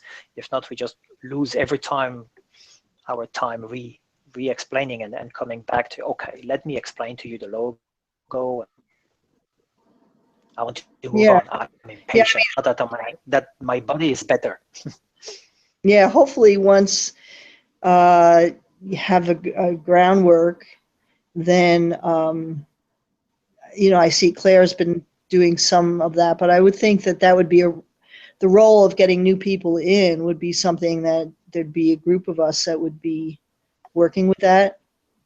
And not that you wouldn't know about it, but I'm just saying that maybe we could take some of that off your shoulders, once there's Absolutely. a, When I was explaining to Claire and Sebastian last time I saw them, I said, for the moment, I'm the only one making 2 hours Skype to explain what we change the world is.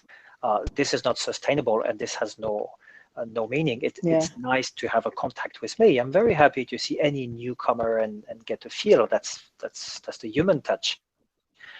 But we could have a complete presentation, and we could have anybody in the team getting empowered to present with their own twist and their own way what we change the world is, with the support of a presentation, not to get lost and off track and say, I have some nice elements that I can just guide you through. That's a fair summary in 3 minutes, or fair summary in 30 minutes, depends how much detail we want to go through. And so this I want to prepare, and I have everything actually in draft. I have a complete story about we changed the world, totally drafted on a big A2 page. You would love it. I will send you the photo. It's a very graphical drawing for the moment, and I just need to translate it into a proper animated presentation. Will probably be a press.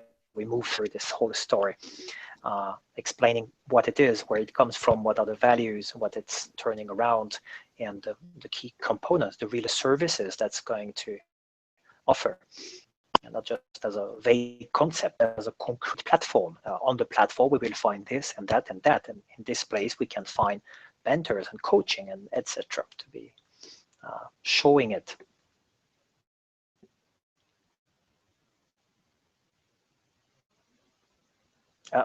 I've lost you, Gina. Okay, just waiting for you to come back.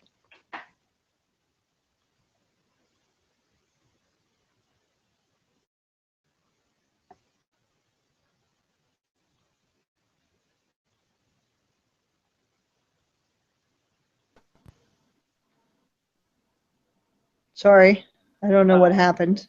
I don't know. You see, one time on your side, one time on mine. Yeah. um, I don't know if there's some of that some of us could do, if that's, I don't know.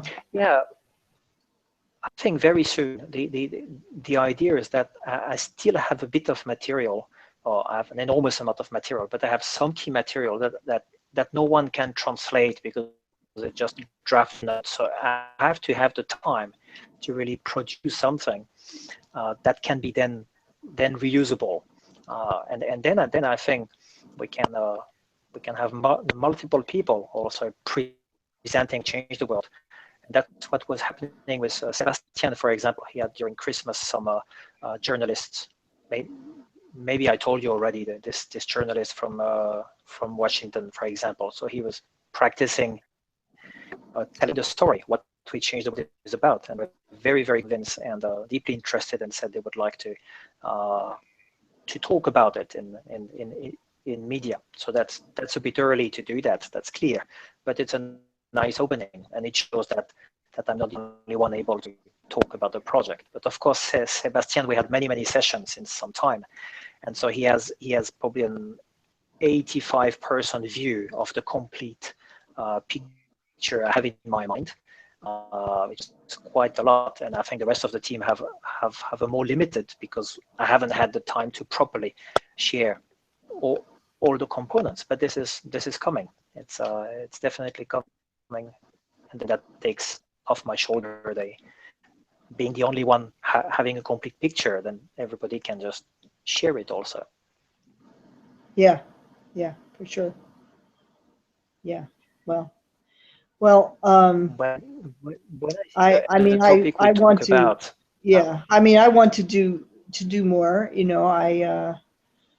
I think that, as soon as we get a structure within which we can work, then I can do more.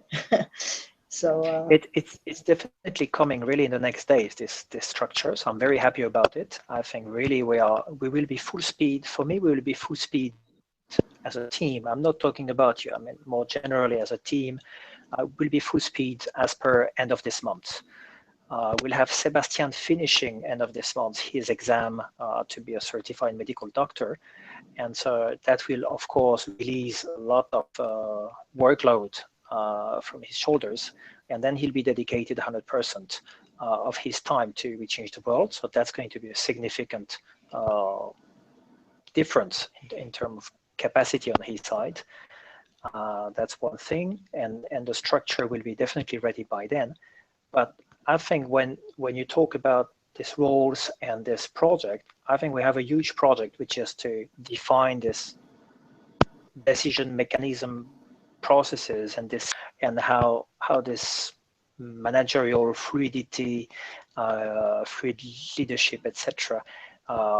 This is a whole project for limited team now, so it's kind of no risk. It's kind of a dry run or a test prototype. But then we will enlarge the community of builders, and then we will go live and of course have huge community. I hope huge community to coordinate somehow. So the project to assess the different models and see how we can implement something simple, pragmatic, but scalable is a huge project.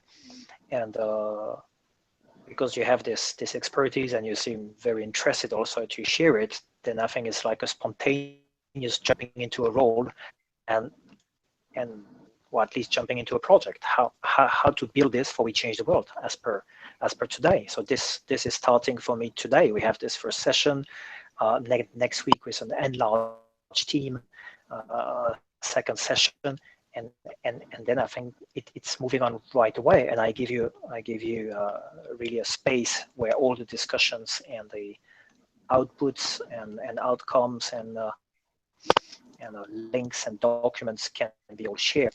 So it's coordinated, structured, and easy to find out things. So I think for me, we don't need to wait for this. This is like not a tactical thing. This is what you choose, where you have expertise. This is huge. And how to scale that, how to manage the project, what are the different components, how we are going to first test and find feedback and see the different models, how sociocracy can bring water to this river, and maybe the expertise of Arne also. And so in my mind, I see Arne and you jumping in saying, this is of huge interest and we have something to bring. I say, wonderful, you have a huge project. If you get, then you have already a group, you're already two, and you have two more, Sebastian and Claire, who are very interested. But of course, we are a very small team right now, so we can't have everybody being working in this one project. There are other projects in parallel. So the idea would be you and Arne to start thinking and start chunking this big elephant into bits and pieces. What do we have to think about? What do we have to put in place? How we're going to test and prototype? And how we're going to decide which kind of model we invent or we adapt or we just take as is? What kind of training? What kind of policies? What kind of procedures? Whatever is needed. This is and like very much this idea that you lead this not as an assigned leader, but as a spontaneous, naturally coming out of your experience, expertise, and desire, initiate all that. Yeah, I want to share my experience because it was such a powerful experience, and I just want to share it. I don't want to come across as this is the way we should do it, because I don't feel that. I feel that it's whatever works, whatever's right for this group is what's right for this group. It's not going to be the same as some other group, and that's fine. I just want to, for people that aren't aware of or don't know about it, that's all. I just want to to be out there, that people understand what the alternatives are. That's all. I'm not, advocating for this versus that. I'm just saying, let's talk about what the alternatives are, what the possibilities are. That's all. So people are aware of it. That's all. Sure. And I think it's very funny that while talking to Arne, he brought the sociocracy a bit out of the blue, or as one element of the discussion, but not specifically linked to the discussion we had. And so I thought that's very strange that so spontaneously I have two experiences and two different models, even if they are similar, just different schools at least, and coming right on the table. I said, that's wonderful, because then it's not, we have to follow this or that model. It's just, we have some models, we may find others, we may adapt this, we may invent ours based on some good ideas. But we need people to be able to drive the process, to say, well, this is what we have, this is what we know, we can get more experience, read another book, find another model if really needed, but somehow we'll have to find our own model, and to have people with a bit experience in this and a bit sensibility for that. And then I find it wonderful. For me, this is a huge unknown topic that I say, well, then I don't need to manage this for once. That's wonderful. Maybe we don't need to manage it itself, come through teams. And so you and Arne are currently the ones who seems to know the best and have the most ideas about that. Then I would be very happy if you find a way that we find our way and our own structure through your sharings and leadership. Yes. Yeah. Oh, yeah. I was really happy to see that he brought it up, because I wasn't gonna say much more. I just was like, I just wanted it to be out there. That's all. The people know, and then we do whatever works in this particular situation. And that's great. And that's fine. And I'll contribute. However. So to be working for you that we create kind of a small group where assigned to this project to create our own mechanism to work as a community. Sure. Yeah. Very good. Good. Yeah.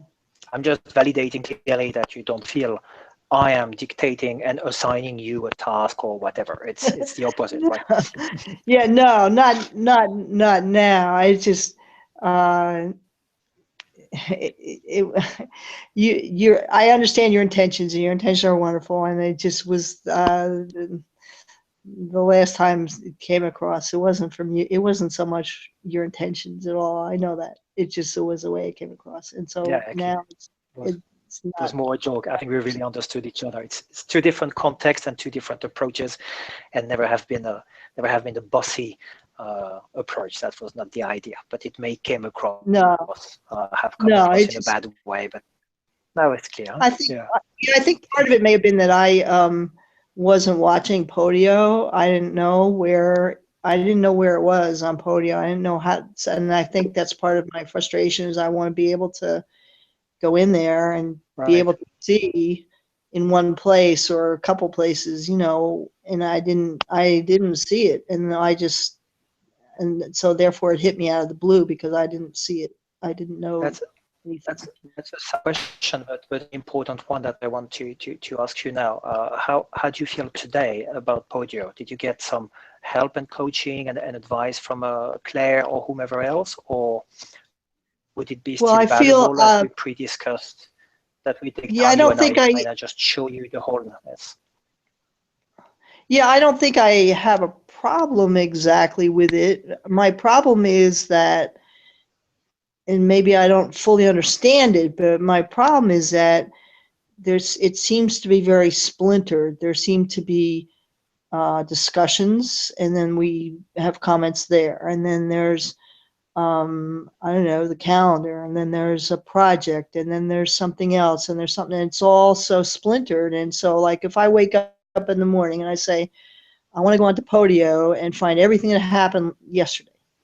Well, I don't know I don't think there is, and maybe I'm wrong, but I don't think there is one place where I can go and say, this is what happened yesterday in everything, you know?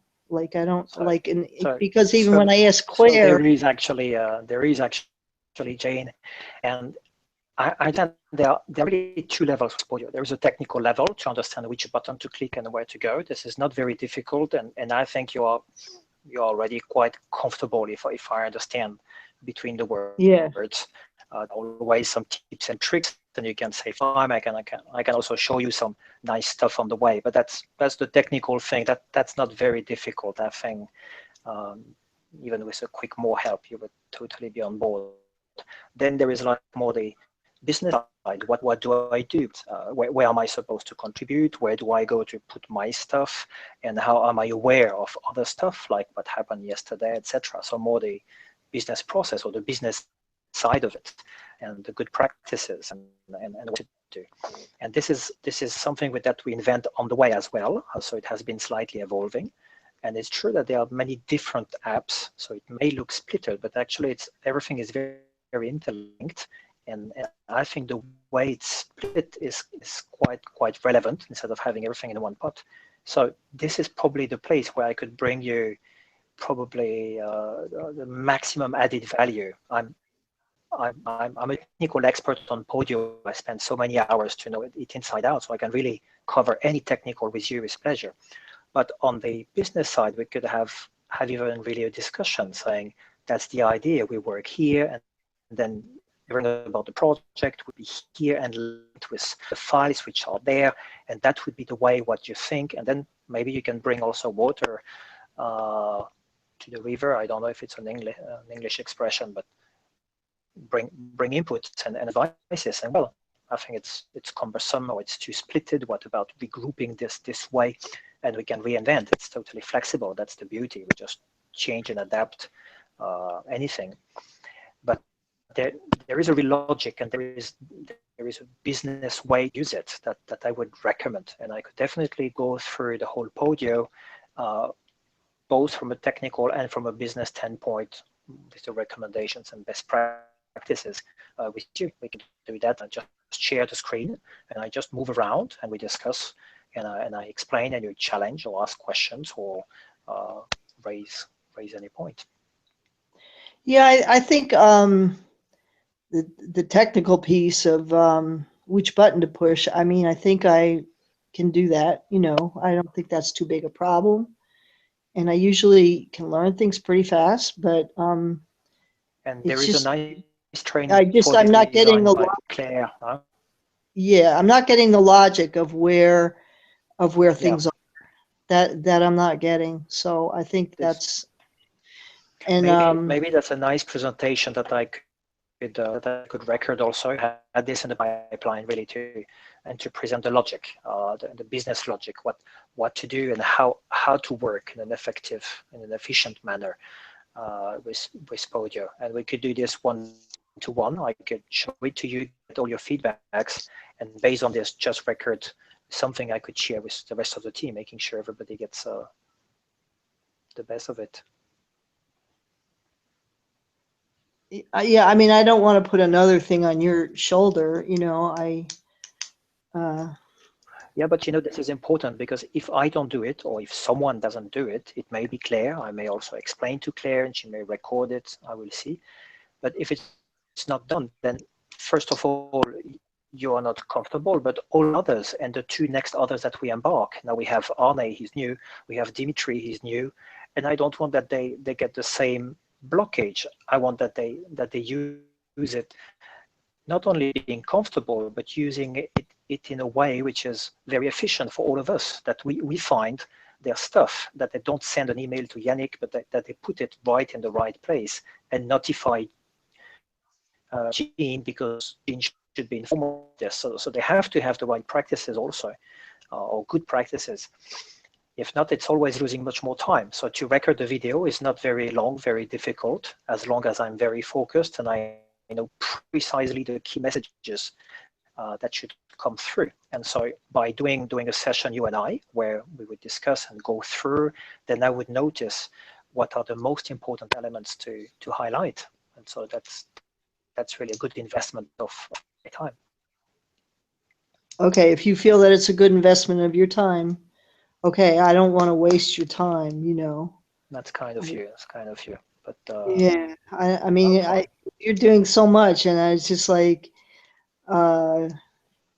Claire showed me a lot of things, and so I feel comfortable pushing the buttons. It's just that um, I'm missing the logic of where uh, I'm missing the logic because it just seems very splintered. And even if I wanted to go back and work on the piece that Claire and I are working on, you know, the mission statement, Threes. Mhm. I don't know. I don't have a feel that it's in a place that everybody knows we're doing it even, or that Yes. other people would see it, Yeah, it's true. or It's how to partially true for the ask for, moment because this whole. Sorry. yeah, or how to ask for, um, because I mean, I mean, maybe I'm not getting the structure, but I would want input from whoever. So I would want it to be in a place where people would see that I'm doing it, and that would people would look at it and know, and that I don't know. I guess maybe I'm not seeing it, but I don't want it to be just between Claire and me. That, Clear. Very clear. you know, like No, that we you're come up absolutely with right. something You have to keep in mind that it started with just people, and so we needed to know who they are and have their email, etc. So that was the yeah, core element. And then there were a couple of starting meetings, not to produce anything, just to get to know each other and whatever. yeah, So there was a calendar. And we are now, only now, in the phase of structuring the roles. This is just brand new. And there are yeah, roles by name, but there is not a description of the role yet. So there is not even the content, but the idea of role is coming with your input as well. And there is the idea of projects and having projects and sub-projects and then some specific deliverables for each of these projects. And this is implemented. This is like brand new. It's like one of the last thing which was created. And so it's not yet really perfectly structured first and has been pushed. And we don't have yet, like you had with the wiki, lots of groups of people working on different projects in parallel. We just initiated a couple of early tasks, and now we move on to a project deliverable clear structure. So it's just in creation now, and that's why maybe it didn't get also all the visibility and deserves to be explained. And I'll be happy to show it to you. If you like, if you have still a few minutes, we can just switch the screen and I just show you Podio and we just have a discussion about it and we okay. Yeah, sure. If you want, sure. My computer isn't working, so can I do this on my phone? Yes. Okay. you could, but then you would not see the Podio screen. It's going to be too small to read, I guess. Yeah, my You could computer. try, but I think even with a big phone, it's too small. Okay, I could try it with my computer, but my computer's making a noise, and it's very annoying. Mm. I think it would annoy. So we So can. maybe. So instead of me seeing the Can podium you fix screen, this over the next days? sorry, Can you fix this I have in to the get. next days, or is it a big problem? I have to get it into somebody, and I mean it's Mm. Saturday now. The earliest is Yeah, of Monday. course. Yeah. It's probably going to take most of the week to try to get it fixed. I don't really know. What we can do is maybe when you switch off your mic on the computer, then there is no noise for me that I would hear, I guess. Right, I could do that. Yes. We could Yeah. try to do that, and then we could Skype on the other side with your phone, so you would have the talk on Skype or on Hangouts, and on the computer having the screen sharing. Then Oh, you we can could do still that. talk. If not, Oh, we cannot express that this is meaningless or that's unclear or whatever. yeah, that would work. Huh? You want to? Hey, Yeah. let's try it. Multiple technology. Okay, let's be crazy. Smart. You're smart. You're Uh, thinking. So on the let's keep these Hangouts. No, let's do vice versa. What I want to do is to record. This Hangouts is recorded automatically, and so I can extract this session that we do together, maybe as a first draft that I can share with others. This is Pojo logic, and then I can record it maybe a bit later properly.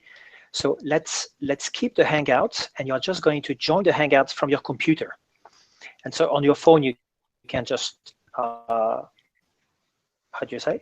You just shut down on the phone, and with the phone you just Skype me, and then we do Skype on the phone and Hangout on the computer. Okay, and how do I get the link on the computer? I was getting that you were messaging me on Skype. Is that where the link is? I don't know where the link is. Exactly. Yeah, it is on Skype, or I can send it to you by email again. But you find it on Skype. Yeah.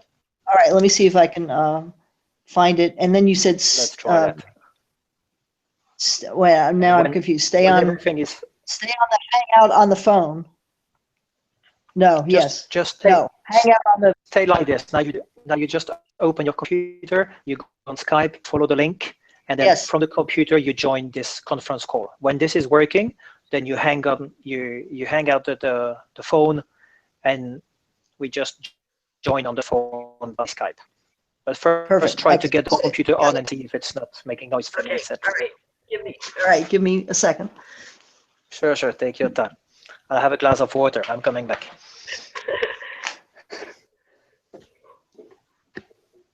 We do super high tech now. It's the advanced double video conference.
Okay, now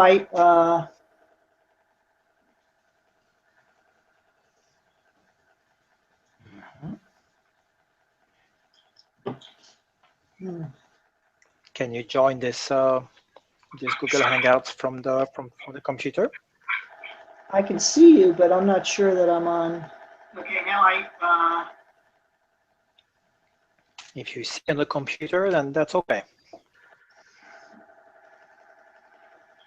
Because then I can share my screen with you. This Google Hangouts from the computer.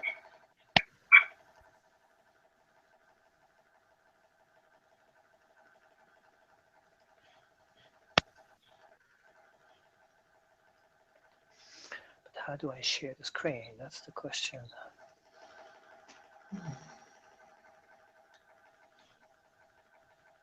Yeah.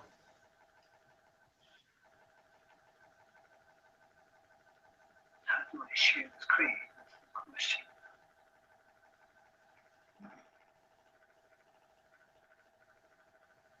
Okay, I see you on my computer now.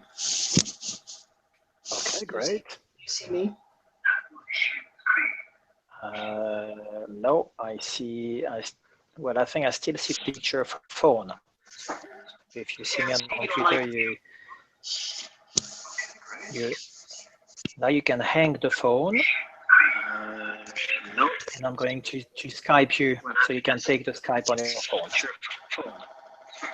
If you see me on the computer, now you can hang the phone. I'm going to Skype you, so you can take the Skype on your phone. If you see me on the computer, now you can hang the phone. I'm going to Skype you, so you can take the Skype on your phone. If you see me on the computer,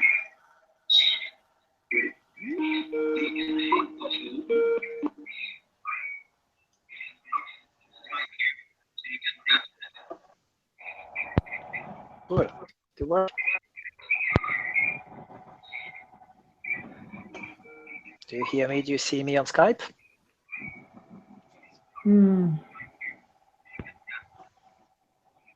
Well, that's strange stuff. Call me again on Skype. Oh, I have a fantastic echo. Very impressive. Wow, you are like in a cave or in a strange place. I and Google on the computer. This is not working. It's not working? So on the computer now, sharing video, your workspace on the computer, do you?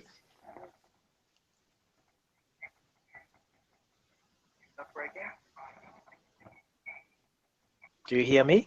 I hear you. Do you see on your computer screen my screen, which is the Podio? Yes. The Podio. Okay. See that. Okay. So now we can talk on the phone. But I'm not talking on the phone. I think I'm talking on my computer. Okay, but it seems to work for me. There is kind of a background voice. I think it's me talking with a very long lag. It's really background, so that's okay if there is no strange noise or whatever. So if it works for you, then I can just move on in this workspace and talk to you, and you talk in whichever machine it seems to work.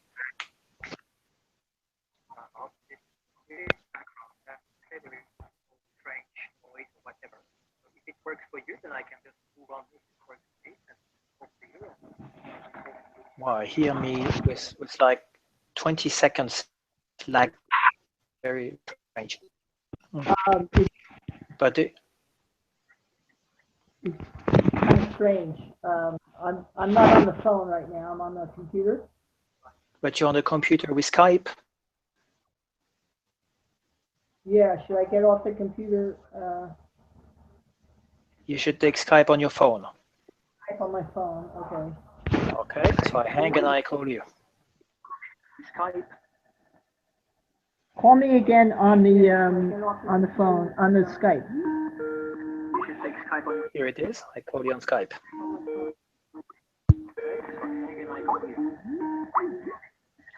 Okay. Back again. On the phone, on Skype. Okay, so that's working. So you don't take me on the computer. We just stay on the phone with Skype. Okay. And we don't need the camera now on Skype. We just turn it out, turn it off. We only use it as a phone, just as a free phone, but just as a phone. No camera, Right. so that's keeping the bandwidth and no confusion. So you can keep the phone next to your ear or just on the table where it fits for you. That's one thing. And then on your computer, then you can turn off the mic. So I don't have any reverb or any echo. And I hear you only through one channel, which is going to be your phone.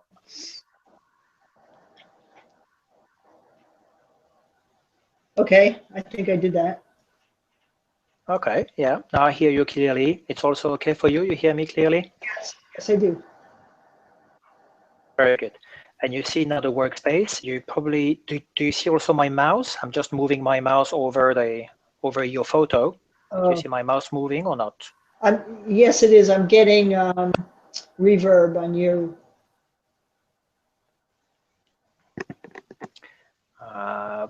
Probably because I'm on the loudspeaker of your phone, right? And so it goes back to your mic and you hear it as a reverb. That's, if it's, yeah, I don't know how bad it is for you, but for me here it's fine. If you have a headset that would remove the reverb, then you would directly hear Okay, I ear got you. instead of. I think it's okay for now. Okay. Maybe if I don't speak too loud, also it's better. But there is no. Yeah, it's okay now. I think it's better. It's okay. So let's try, and you just stop, or you tell me if it's not comfortable. Okay. Okay. So the first and only thing that you need to remember is that to access our team space, you have one address, which I'm typing, which is teamspace@wechange.world. So if you didn't bookmark it yet, then you can bookmark it into your browser, but even better to just remember it once for all. This is to access the teamspace is teamspace@wechange.world. And this is the same for all the other websites that we have. So for the current website, it's going to be www.wechange.world. For our Pinterest page or Facebook page or LinkedIn page or YouTube page, it's going to be youtube.wechange.world or facebook.wechange.world. So I create always this shortcut in the back end, so it's easy for anybody. We don't have long links to remember. So when I do that, then you arrive on this page, which is divided into multiple components. Some of them you are very clear, some of them maybe a bit less. So the first one here is the team space where you see the members. This is not very useful because you already know them. And when you click on one of the member, like now I'm clicking on yourself, that's not very useful because the only thing I see is your Podio profile. So just the basic info that you enter into this profile. This is not your full profile that you have entered into the team app. So I'm just highlighting this just to say that actually these links here with the photos are not really very useful, except to see who is online. If you look at Yannick, you see a little green dot on the bottom right corner, which means I'm currently online, and none of the others are currently online. So that's the only value really of this box called TeamSpace. Right.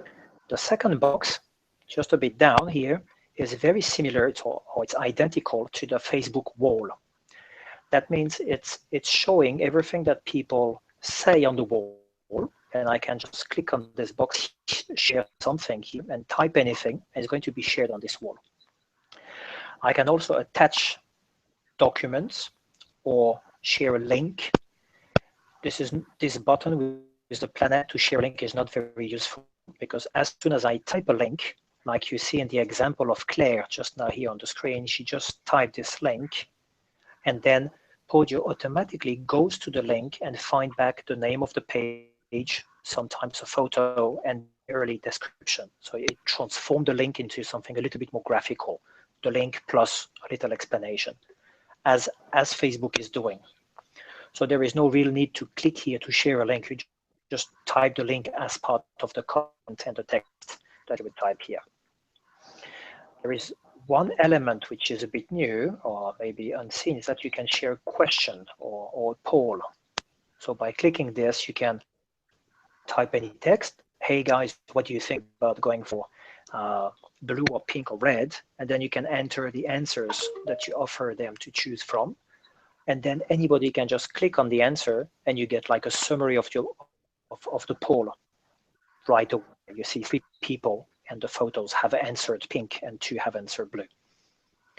We haven't used it a lot yet, but it's a good way to ask a feedback to a group of people, your group of your working team, or to the whole audience.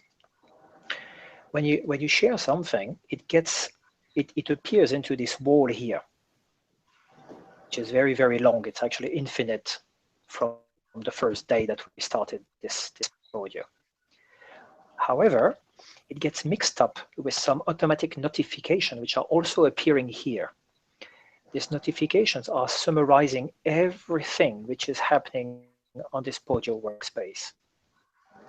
Example, here we can see that the Stefan Tan, which is one of Claire's friend, one of the member of the team, his profile has been edited by Claire 2 hours ago.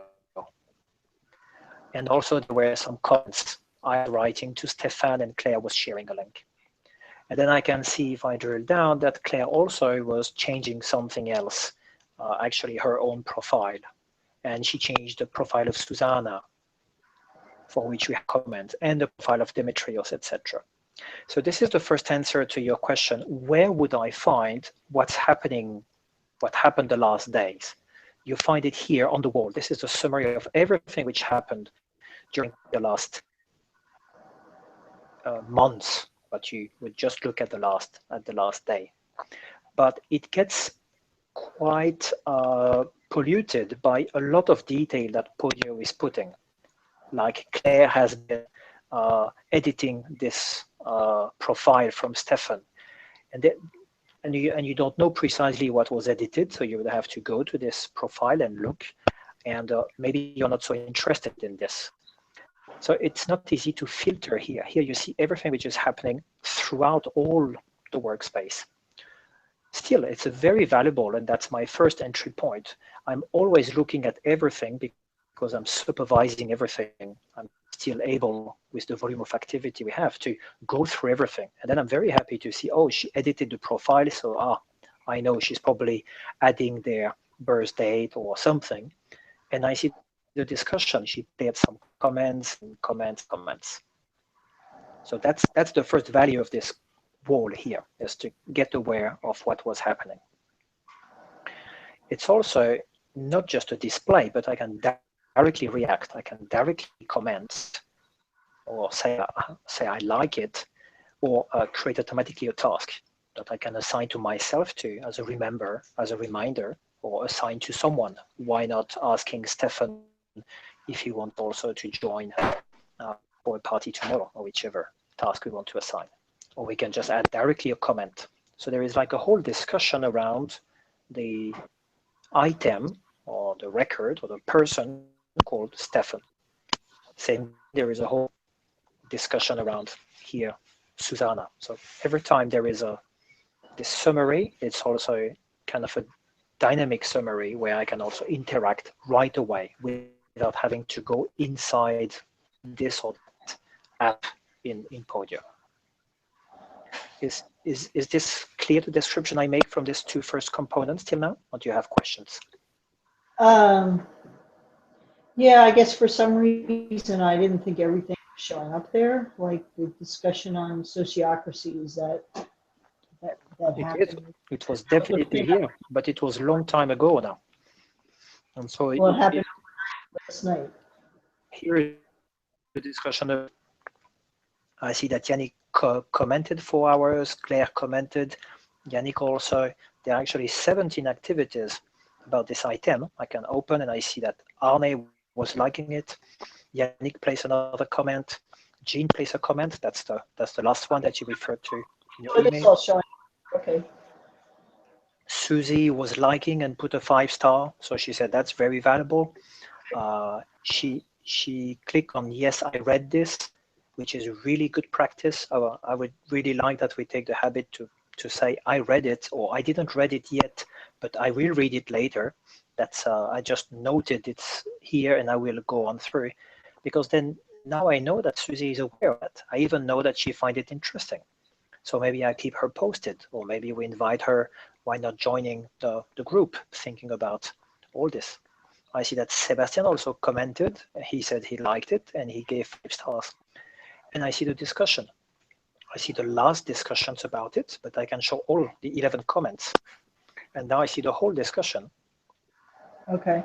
For example, I'm very happy that you bring sociocracy and you bring skills. And I can like it right away and say, that's a great comment, because you bring even more elements that I'm very happy. They were very valuable. So then you get the feedback, oh, Yannick liked my comment, so that was valuable. At least he's aware of it and he even resonated with. So still on the wall, I had access now to the whole history, and I can go on with actions like placing a comment, creating a poll, sharing a link, or liking comments from people. So I have really the whole history of the whole item sociocracy, and I can just click on the title, and that will jump directly to this item sociocracy. And I see here in the path that this item is actually inside discussion. So that's a discussion topic. It's not a tool, or it's not a question. We may have a question about sociocracy, but this precise item here I'm reading is a topic of a discussion which belongs to the workspace called Team Space. Okay. Yeah. So this is a very useful path, because you can make the difference between sociocracy as a question. Be someone just create a question called sociocracy, would be a bad title, but it could be. And so here you can identify that's really part of the discussion in this workspace. I'm just going back using the back and forth of my browser to go back on this homepage, to go really step by step from the top-down approach. So it's a very dynamic wall. It's extremely rich. It displays everything which is happening. You saw I could expand when there are so many information. I can expand and show more activities happening around this, or more comments, and I can interact right away. So that's a very nice summary place, and that's where you could start your day, saying, okay, what was happening yesterday? You just scan through, and you can jump in directly to the right element, or even just place a comment here without having to go to the element to place a comment to the item. Okay.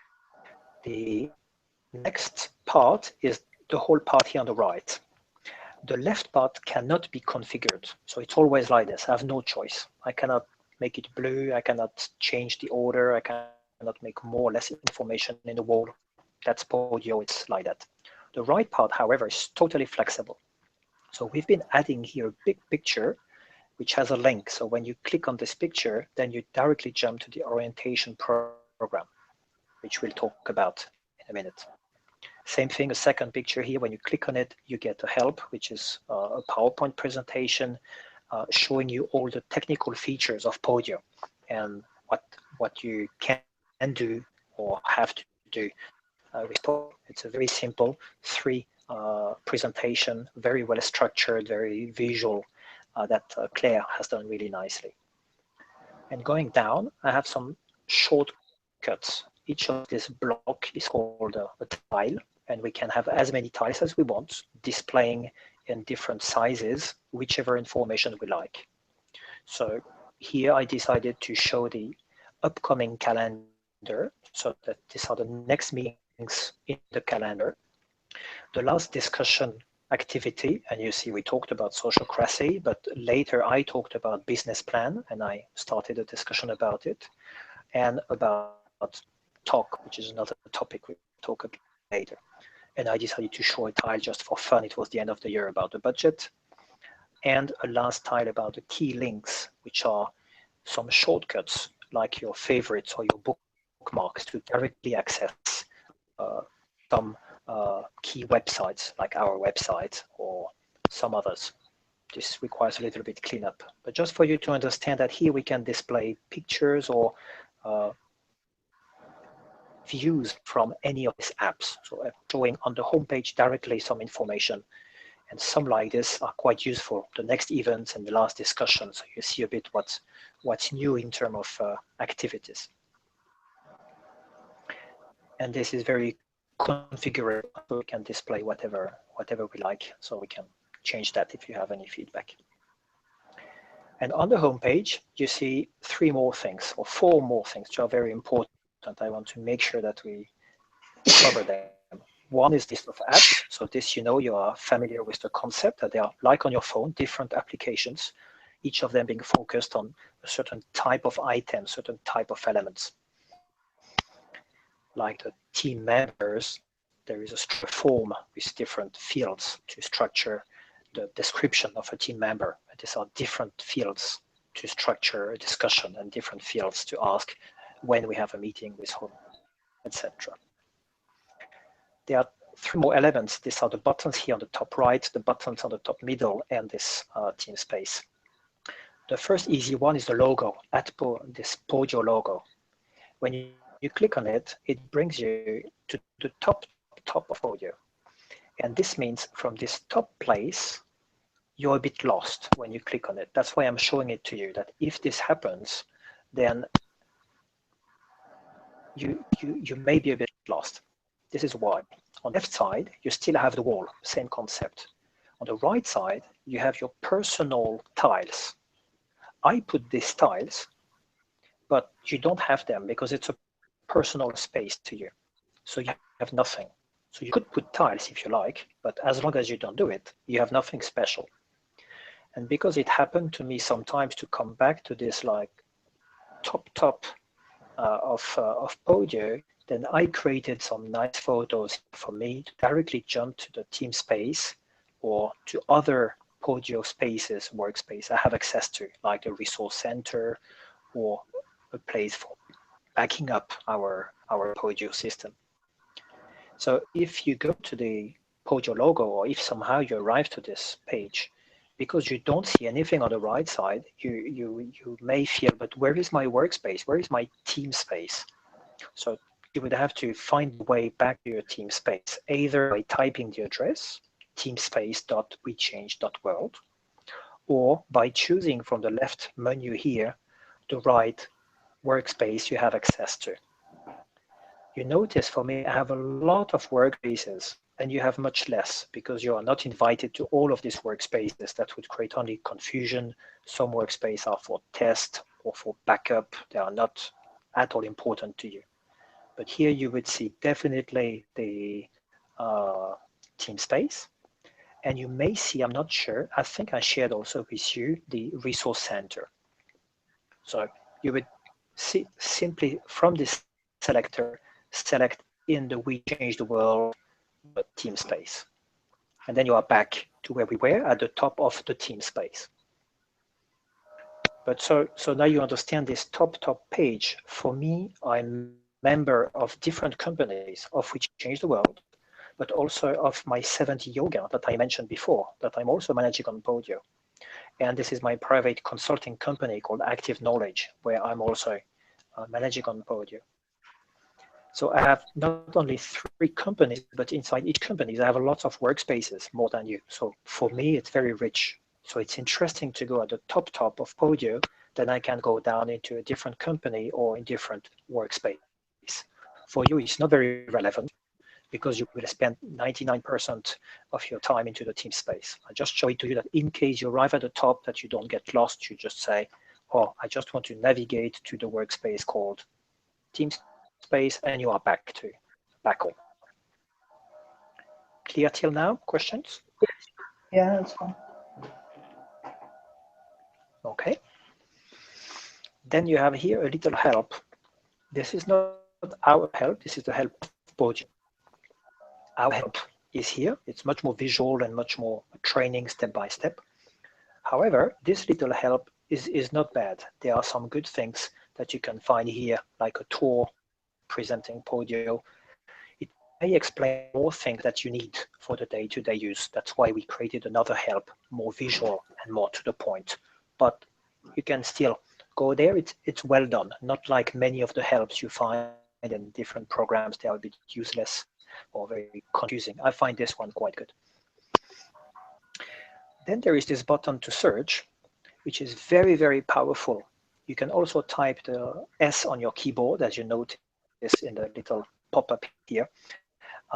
It's a powerful search because when I'm in this team space, it's going to search in the whole team space. If I'm in a specific app, let's go to the help app, for example. Now I'm going to search, it's going to search into help. So it's searching into the context I'm in. Let's say now I'm searching for you, then I'm just searching for Jean. It says that in help, there is no result. There is no item which is mentioning Jean. It's not looking at the comments. It's only looking at the documents themselves, the items. But I can click here to search globally, not only into this app, but into all the apps of the workspace. And now it's going to find Jean multiple times. It's going to find you as a team member into our team space. But here you have to be a little bit careful. It's going to find you also into the backup workspace, which is not what you want to do, and which is not what I want even you to see, because that's an old version of you, of your profile, that we made a backup maybe last week or last month. You see here another copy, so you have two backup of your profile, which is old and outdated, so we don't want to see them. Currently, I didn't find a way to hide this, so it appears. So you just have to be just careful to find yourself in the team space and not in the backup. By doing that, I jump straight to your profile. The long way, so now to exit this, I can just press escape on my keyboard or just click out of your sheet, out of your item. I could have gone into team. Within team, scroll down until I find Jean. That would have been a bit painful because you are maybe somewhere at the bottom. So another way would be a bit more easy, would be to switch the layout now, showing this list of items in a different way. One very interesting way is the table way. This is like an Excel list. So now I'm going to see it comes very slow. Okay. Now I see like an Excel table of all the members. And so I can read faster and find Jean faster. I can also click on the title of a column to sort the column alphabetically, or click a second time to sort anti-alphabetically. It's displayed with the two rows here, if it's one direction or the other.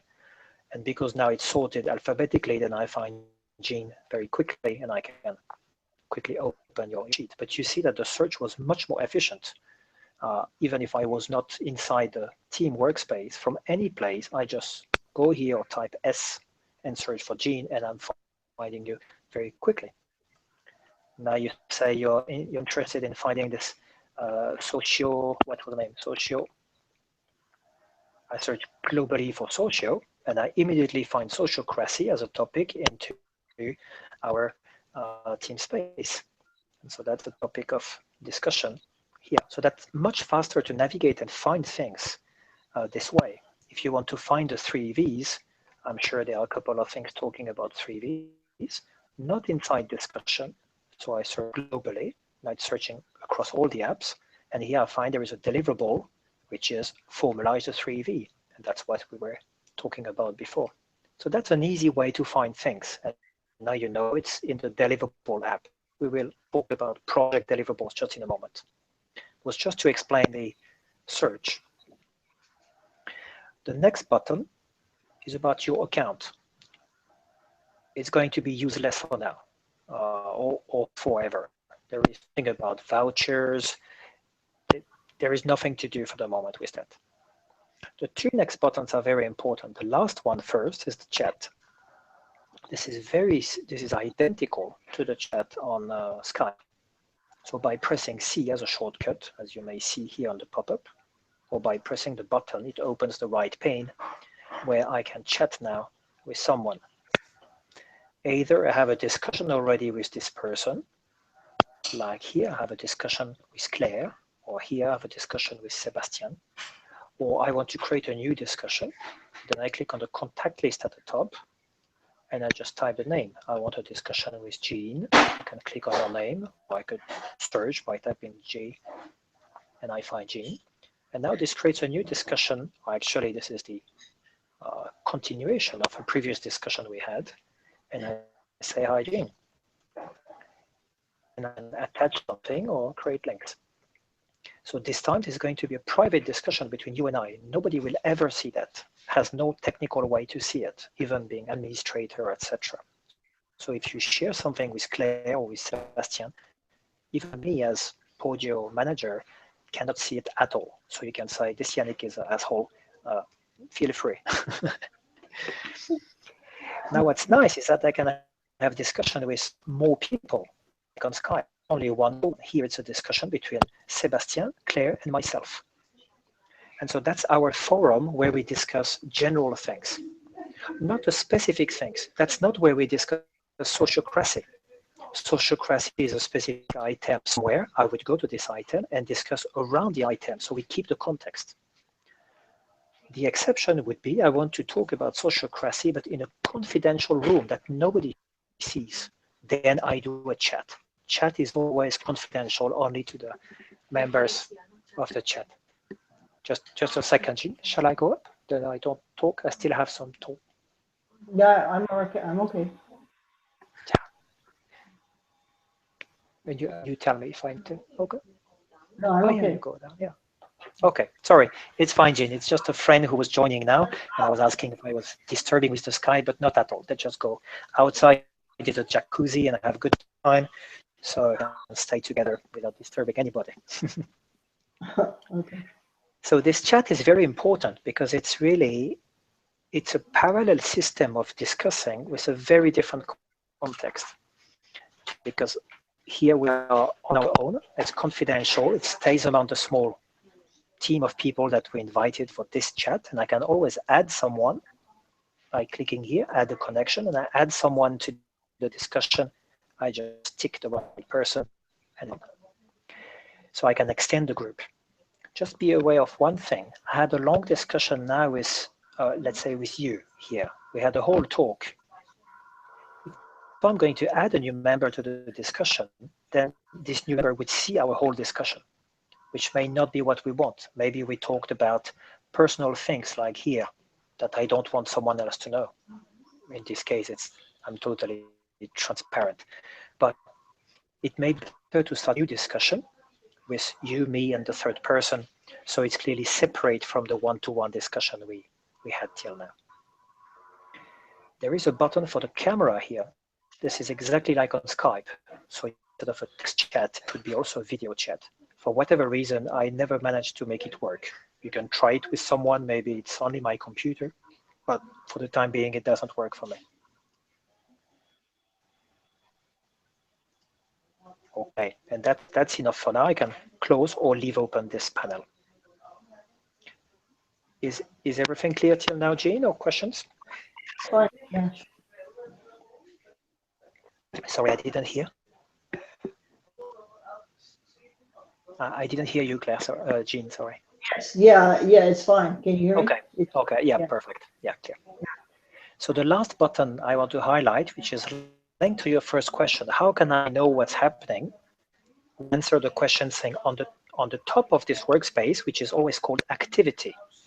When I click here, then I go back to this home page that we described at the beginning with the wall where I see all the activity. Another way to see what's happening is to go in notification.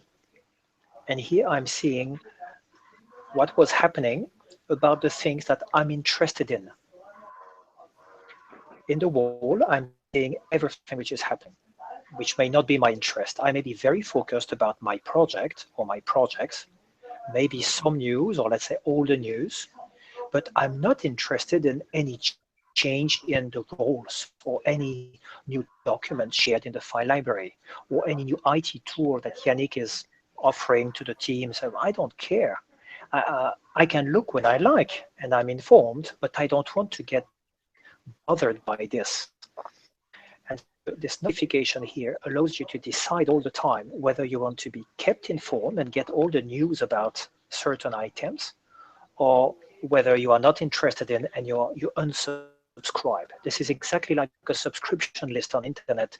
You say, I subscribe to the newsletter, then everything new about this topic you will receive, or you unsubscribe and you say, I will go to the app, I will look at what's new, or I will look through the wall and find out what's new. But don't bother me by notifying me, please. I will show you in a moment how we subscribe or unsubscribe from an item. Okay, you see the difference? Yeah. Sure. Okay, very good. All these notifications. So then we have all this. Sorry, say it again. All the notifications also show up on the front page, though, too, right? You know, Yeah, they do. it's Yes, just- true, exactly. You're right. This is a subset of what is of my interest, of the whole complete things which are shown on the wall. Yeah. So the Okay. wall is exhaustive, and this is just a subset based on my preferences. Okay. And I can change my preferences here in settings, or I can mark I have seen all these notifications. And then they just get deleted somehow. And I see here the sign says there's no new notification because I've seen everything. I can say, oh, that was a mistake, or I want to go back in the history. I want to see all the viewed notifications, and it shows again what has been viewed already. But that's what I wanted to follow, like my personal wall, the things I'm interested in. And I see everything that Claire made a comment on sociocracy, and there were 2 other activities. So that's interesting. Let's have a look. So these were the 2 other activities, the comment from Jean, and that Arne did. Oh, that's the comment of Claire. Then I can go to this topic right away because I want to read everything else. Or I may follow or unfollow this item. By clicking unfollow, I will not get bothered into my notification stream here by any change on this item because I'm not interested in following this. Or I was hoping to have the button follow here. I don't have it. That's a shame. Okay, so I would have to go to the item, go to the topic of discussion, and here I can click on the follow button here. By clicking follow, it appears in green. I see 5 people are following, whereas if I unfollow, there are only 4 people following, and I see whom. So I follow the item, and then it will appear, any notification will appear in my notification dashboard up there. That's very nice because I can have these 5 people who are so interested by the topic that they follow it. And so they will get notified by anything. So if I just type a new comment now, they will get automatically a notification here in their notification dashboard. So that's a nice way to decide by yourself if you want or not to be bothered, or if you need to follow what's happening in a summarized way, in a personalized way here. Now I see a pop-up here from Claire. She just put a comment, I hope I don't break anything. I'm a bit worried by this comment. I hope it's a joke, so I just click on the link. And this opens the chat panel. So I see it was a chat. It's a discussion from Claire. I see she's in this discussion room here between Claire and Sebastian. So I'm aware that Sebastian is aware of this comment if he's online. I see they are both online with the green indication here. And so I look a bit and I gave her access to our website because we want to make a lot of changes to this website, which is by far outdated. And so I gave her the keys and the password to manage the website. And of course, I told her, be careful, don't destroy everything. And so that's why she makes this comment. And so I can just answer her and saying, full trust in you, my dear, which is true. By the way, I am with Jean in a super demo of you, and I do that not only as a demo for you, but also because really I want to have both of them being aware that we had a very insightful discussion, and so they will look at the outcomes, at our meeting minutes, and at the video, hopefully.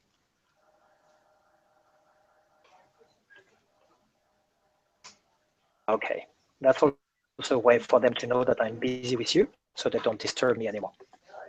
So you see that I got this just pop up because we are both online at the same time, and I can jump straight to the item. So it's quite flexible, quite easy. Okay, so now I just click out. So I'm back here to my notifications, which is not what I want to see. I want to go back to my home page, to the home. So I'm a bit lost. I go here, team space, and I'm on my home page. And I'm checking that we covered all the key blocks. And no, they are not all covered. We covered all these buttons, and we let these three out. I want just to cover them. This one is not very important. So I just start with that. It shows everybody and their email. So that may be useful just to send an email, but better to just send a comment or a chat within Podio. But we could do some actions here. Well, I think you can't do that. I think it's only me because I'm administrator. I can add them to another workspace or do stuff like assign tasks. I don't really see a value for you, for a normal user about this connection yet. It's not that it's zero value, but not strong value. So forget about it for now. The calendar, that's more interesting. Let me show a week calendar. And now I see that we have our session here. This is translated automatically to my time zone. So you would see this your time zone, very practical. And I see the different other appointments. Oh, that's sweet. My wife is bringing me a tea. That's kind. Yeah, it's fine. Oh, yeah, not disturbing you. You need something, nuts or something? It's fine, sweet. Okay. Thanks. Is it Teal? This is Jean, yeah. Ah. Hi, Jean. Hi. Can you hear my wife? You just hear me? Hi. Yeah. Yeah, but she can't hear you, right? Okay. It's okay. It's okay. She said, how are you? Okay. The answer is good. Better now, she says. That's great. This is a very family type demonstration and recording. We don't make it too polished and business, just more family and fun. For sure. Yeah, it's nice. That's the tone of this family. We try to be very professional, very structured, but we don't need to make with a tie and with some complications. Let's keep it fun and from the Yes. heart. Yes. So here you see all the meetings. I see all my meetings, but I see also others' meetings. Like here, Claire has a meeting with Matthias and Stefan. So that's the Podio calendar, where I see all the appointments or all the things which have a date associated with them. For example, here there is something which is a task called review and comment. So it's not very clear about what. But if I click on this task, I know that's a discussion. Oh yeah, no, that's a task about a discussion. So I can go to the task and then I see what it is about. It suggests to review and comment the training program. So I can directly clarify the title, which was not good. I think it's my title, so I can comment on that. So there was a task assigned to Yannick saying not to forget, I quickly recorded this task that I have to do some review and some comments about the training program. And so I can simply click on this item here and I would jump to the training program item, reading it and place some comments after reviewing what it is about. I'm coming back to where I was, not getting confused. I'll go back to this team space on the top. We were looking at a calendar. So it's important to know that they are not only my meetings, but the meetings of the others. And not only meetings, any item which would have a date associated with. For example, I've been adding a new field in our profiles as a team member, which is our birth date, which is an optional field, just used to wish a happy birthday, but also the date we have joined, we changed the world. So we can celebrate the one day which we changed the world, for example, the 1 year which we changed the world. So this date, because the date field will create automatically in the calendar an appearance. So I would say that today is the 1 year of Jean which we changed the world. So it's a very rich calendar. It shows not only appointments like a classical calendar, but any item which has a date associated with it. And of course, I can switch between a monthly, daily view, etc. And here I see I have lots of double items or quintuple items. These are tasks that I need to clean up. So this is my fault. I need to clean up a lot of tasks. But it shows only my task, hopefully, and not all the tasks of the others. If I click on the range on top right, I can also decide what I want to see. For example, I'm not interested in the meetings of the others. This is confusing me. Or at least temporarily, I would like to see only the meetings which are involving me and not the meetings or tasks of others. So there is a whole range of granularity, how much I want to see, and I can say if I want or not to see the tasks, because maybe that's not needed. I will go to my task and check whichever date and deadlines I put myself and do the prioritization from here. This could also be synchronized. This is my case for me. This is also showing my personal calendar, which has nothing to do with Podio. My personal calendar is synchronized with Google. As you can see here, that I have an MRI, for example, on Thursday. I had an MRI, so a scanner of my back. And I had another one here on Tuesday. So I had a busy doctor week. And I'm going to try to do Qigong next Monday, etc. So here I see my calendar, but you don't see it, of course, mixed with the Podio calendar. Very useful for me when I schedule something in Podio, that I see my personal calendar mixed. So these are options that we can have and make our life more convenient. Clear till now, or some questions? No, I don't have any questions. No. So we move on to the task, just the last generic element, and then we drill down into the different items and how best to work with them and how we work with projects and deliverables as the final conclusion. When I go to task, I will see the different tasks which are either assigned to me, my task, or the ones that I created but assigned to others. For example, I created a task that I assigned to Amalia. This is a very old task, so I can actually check it for that it's done. That's also nice within Podio is that not only I can manage my task, but I can manage the task of others. And sometimes it's very useful, especially in this where there is no boss type of things. It's very nice. I can say, well, I just put this task here and I can remove it. I can see the tasks that I've completed just for historical record, or everything which is completed, not only mine, but also the others. So the most useful view is, of course, my tasks.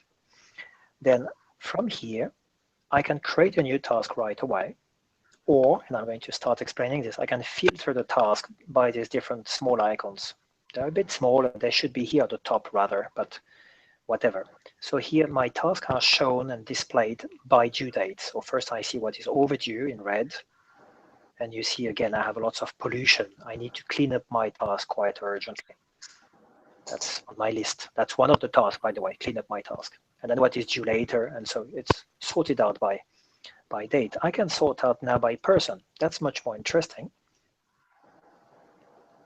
Or no, it depends what we want. I can search by who is responsible or who created the task. So then I can see who is responsible. When I look at my task, it's going to be only me. When I look at the task of others, then I can see all the tasks by person has been assigned. Organization, there is only one for you. You're only member of We Change the World, so this has no meaning. Me, I'm member of different companies, so this has a meaning. Workspace, same thing. You are member of one workspace, the team space. I'm member of many workspaces, so I can show only the task for this or that workspace. But now this filter here is interesting by application. So by app. So this time is going to show me the task which are linked to deliverable item, or the tasks which are linked to, well, the other examples are not good, but the task by different app. So I can assign in this app or that app a task. If I'm in discussion, I can assign a task to someone linked to a discussion item, the sociocracy, or hear about a deliverable item. So I have this filter possibilities, or this sorting possibilities. The last one is label. We haven't used yet labels very extensively. It's only me doing some tests. You can see all the labels here. At least we can do top and medium and urgent priorities, for example, or we can do some other categorization systems. This is an exploration phase, but then I can filter saying only the urgent task or only the medium urgent task. Or with this button, I can sort by priorities or by different labels. So this is work in progress. Which are the best labels to do? This is to be defined. For each task, so now I'm going to create a task. And I'm going to create a task saying, Jean, please tell me if all clear. Then I have this basic form. I can assign the task to someone. I don't have to. Maybe a general task for the whole team. Currently, it cannot be for a sub-team. It has to be then for a person. So I'm going to assign it to you. So you will get an email and you will get a notification if you decided to get notification for tasks, but I think that's reasonable. And we will see it also on the wall that a new task has been assigned to Jean. I can put a due date. This is for tomorrow. I can put a specific time. And what is interesting is that what is valuable really, that's the key of the task. Instead of just being a task out of the blue, if it's a task linked to a specific element like podiocracy, then I could here link this task with this item. So I can look, I can select in which workspace. I have lots of workspaces. So I can just type sociocracy, and it's searching everywhere and finding in the discussion the item called sociocracy. So now I can say, maybe the task is stupid, better to say, Jean, have a look at this last discussion, because we added new comments that you haven't seen. The beauty is that you will receive the task with a direct link to the item, so you don't need to search for this sociocracy item somewhere. I can place more comment explaining what you could do with that to guide. I can even, is it private and nobody sees that, or is it public and then everybody sees this task? I can attach files or use the labels that we don't really use for the moment. I can have the task being repeated every month, so every week or every day. We use that, for example, to repeat the task. Do not forget to back up the whole Podio workspace so we don't lose anything. This is done every week. You can have an alarm 1 day before, 1 hour before. I just create the task for the fun. Now it's done. When I look at my delegated task, if I look by person, who is the responsible, then I will see task I assigned to Claire, then task I assigned to Jean, and this is the one I just created. Open the task, I see or you will see in the task, and you see directly the link to sociocracy. Then you can go there and read and whatever. And when you are done, then you can say, okay, task done. And then I'm informed that you have done the task that I assigned to you. I didn't assign you like a boss would assign it. It's not like this is mandatory and I put it like I'm the boss. It's just like a help, like a discussion. Why not looking at this? Or sometimes it may be more with fixed deadline, but it's kind of pre-agreed, or it's more in a facilitating way than in a boss to employee relationship. That's the way I see tasks. Right. Questions about tasks? No, that's pretty clear. Good. Okay. So that's all about the overall concept. So now you have the basic navigational concepts and the concepts of being informed through the wall or through notifications, the concept of chatting, which is like a parallel thing. It's not linked to any specific item. It's just in general, I'm chatting with someone. That's confidential. Right. to the opposite of anything. That's important. I'm going to say it twice. This is confidential to the team you decide to invite and to chat with, to the opposite of anything that we share within this app. Anything which is shared within these apps, both the items themselves and the comments on the items, are public to the whole team. Not public to anybody on the internet, but public to the whole team who have access to the workspace. There is no granular security saying, I don't want to show this to someone. The only way to do that is to create a separate workspace where we invite some other people. Now I can see that you are on Podio. You see, I see you're online and you're probably clicking while I'm showing you the stuff and having fun. And Claire and Sebastian are in orange, so in idle. Do you say idle or idle? I don't know. Idle? Idle. Status. So that's what I've done. For example, if I open here, I have a workspace called private room. And this is really just a very restricted room just to talk about very sensitive topics, like comments about members, for example. We had, for example, we had a member called Marie-Claire, and for whatever reason, she felt that she wanted to leave, and we can discuss these reasons, but that's not the point. Oh, I've lost you.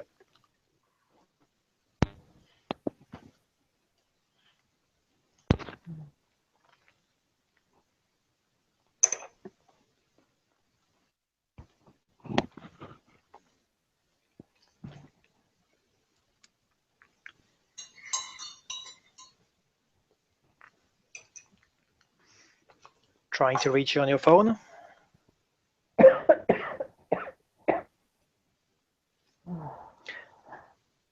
I can hear you, Claire, on the computer, I think, and I tried to reach you on the phone via Skype.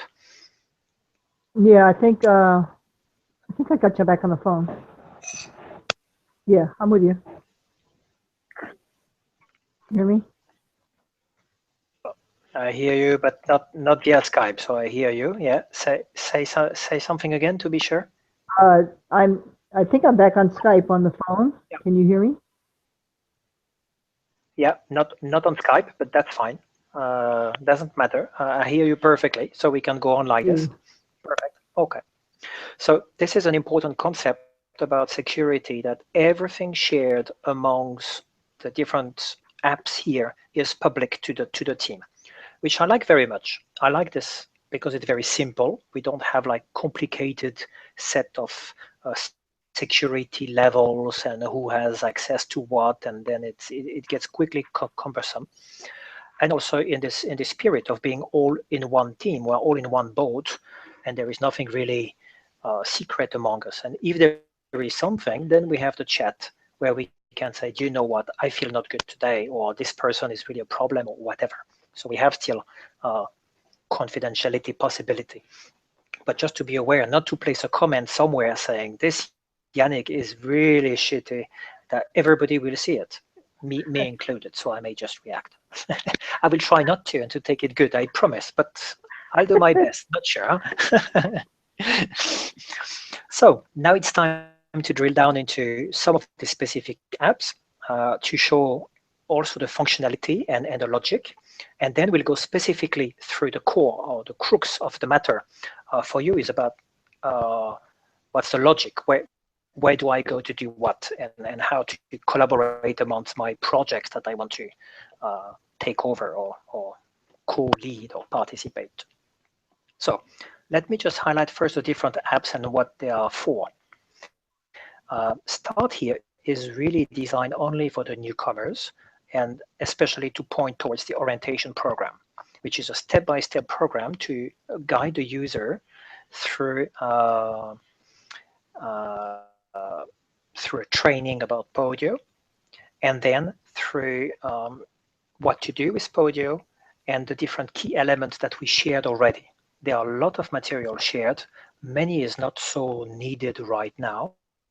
But there are some which are so key, some presentations, explanations about the logo, what is We Change the World in a nutshell, or some key things that we want to point out. So we want to be sure that everybody follows the orientation program, so we know that they have like the basic understanding of the tool and about the overall project.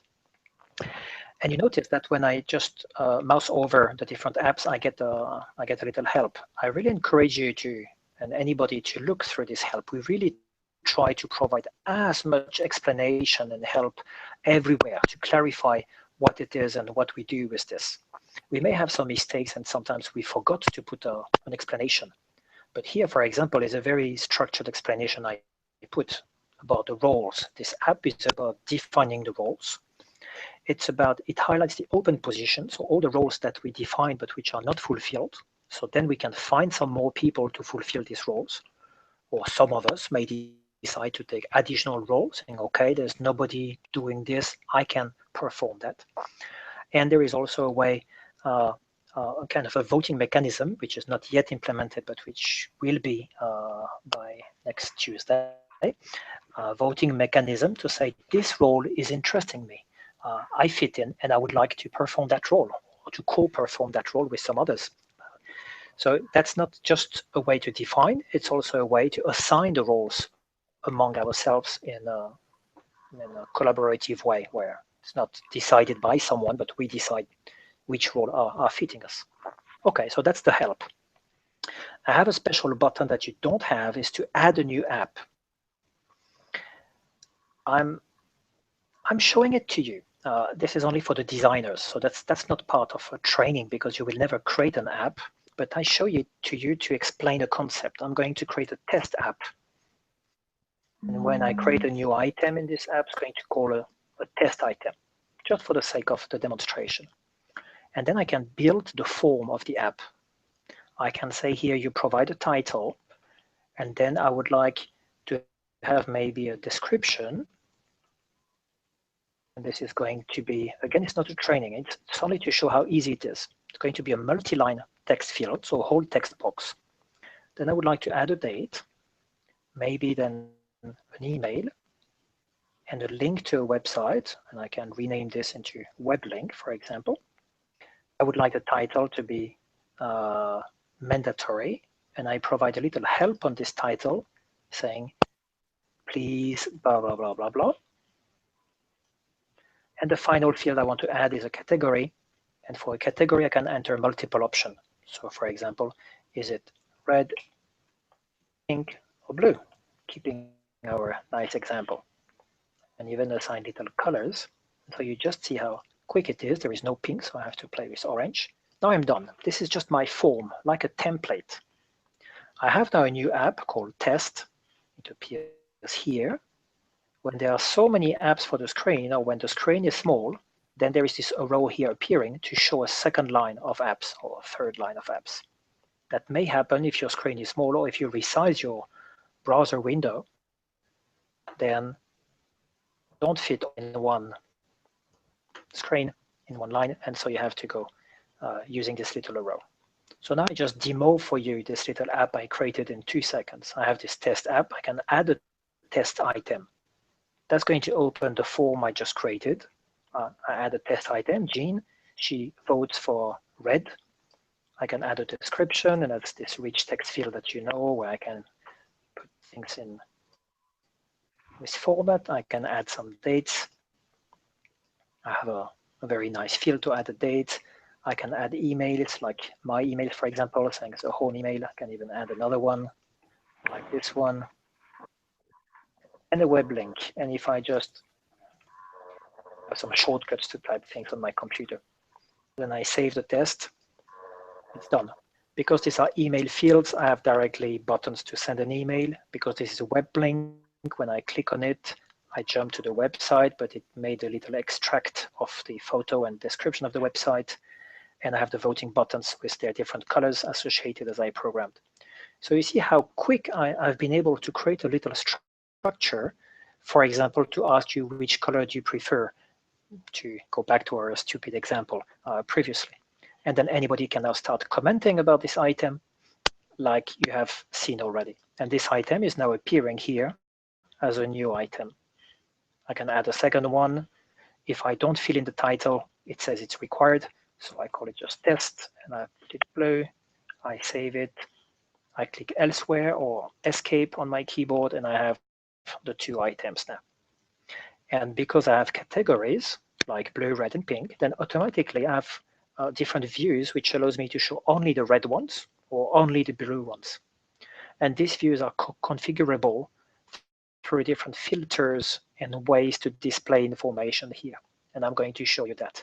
That's the end of this mini demo about creating a new app. I wanted to show this to you, that you understand that it's extremely easy, extremely fast, and then we can change the app in 2 clicks. I just click here, modify the template. Again, only a designer can do that, not you. We didn't give you this rights not to confuse you, but you could get this right. It's 1 click.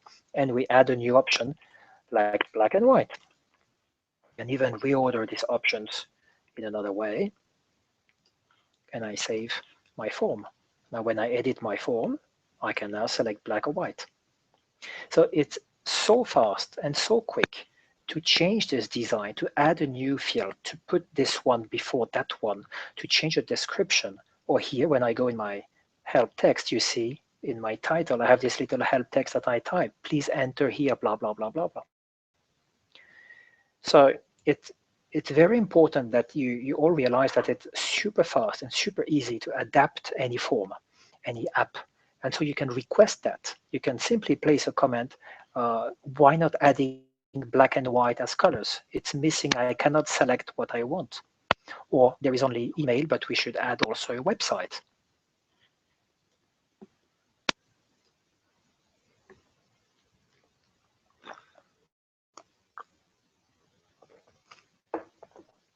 Okay, where did you lost me?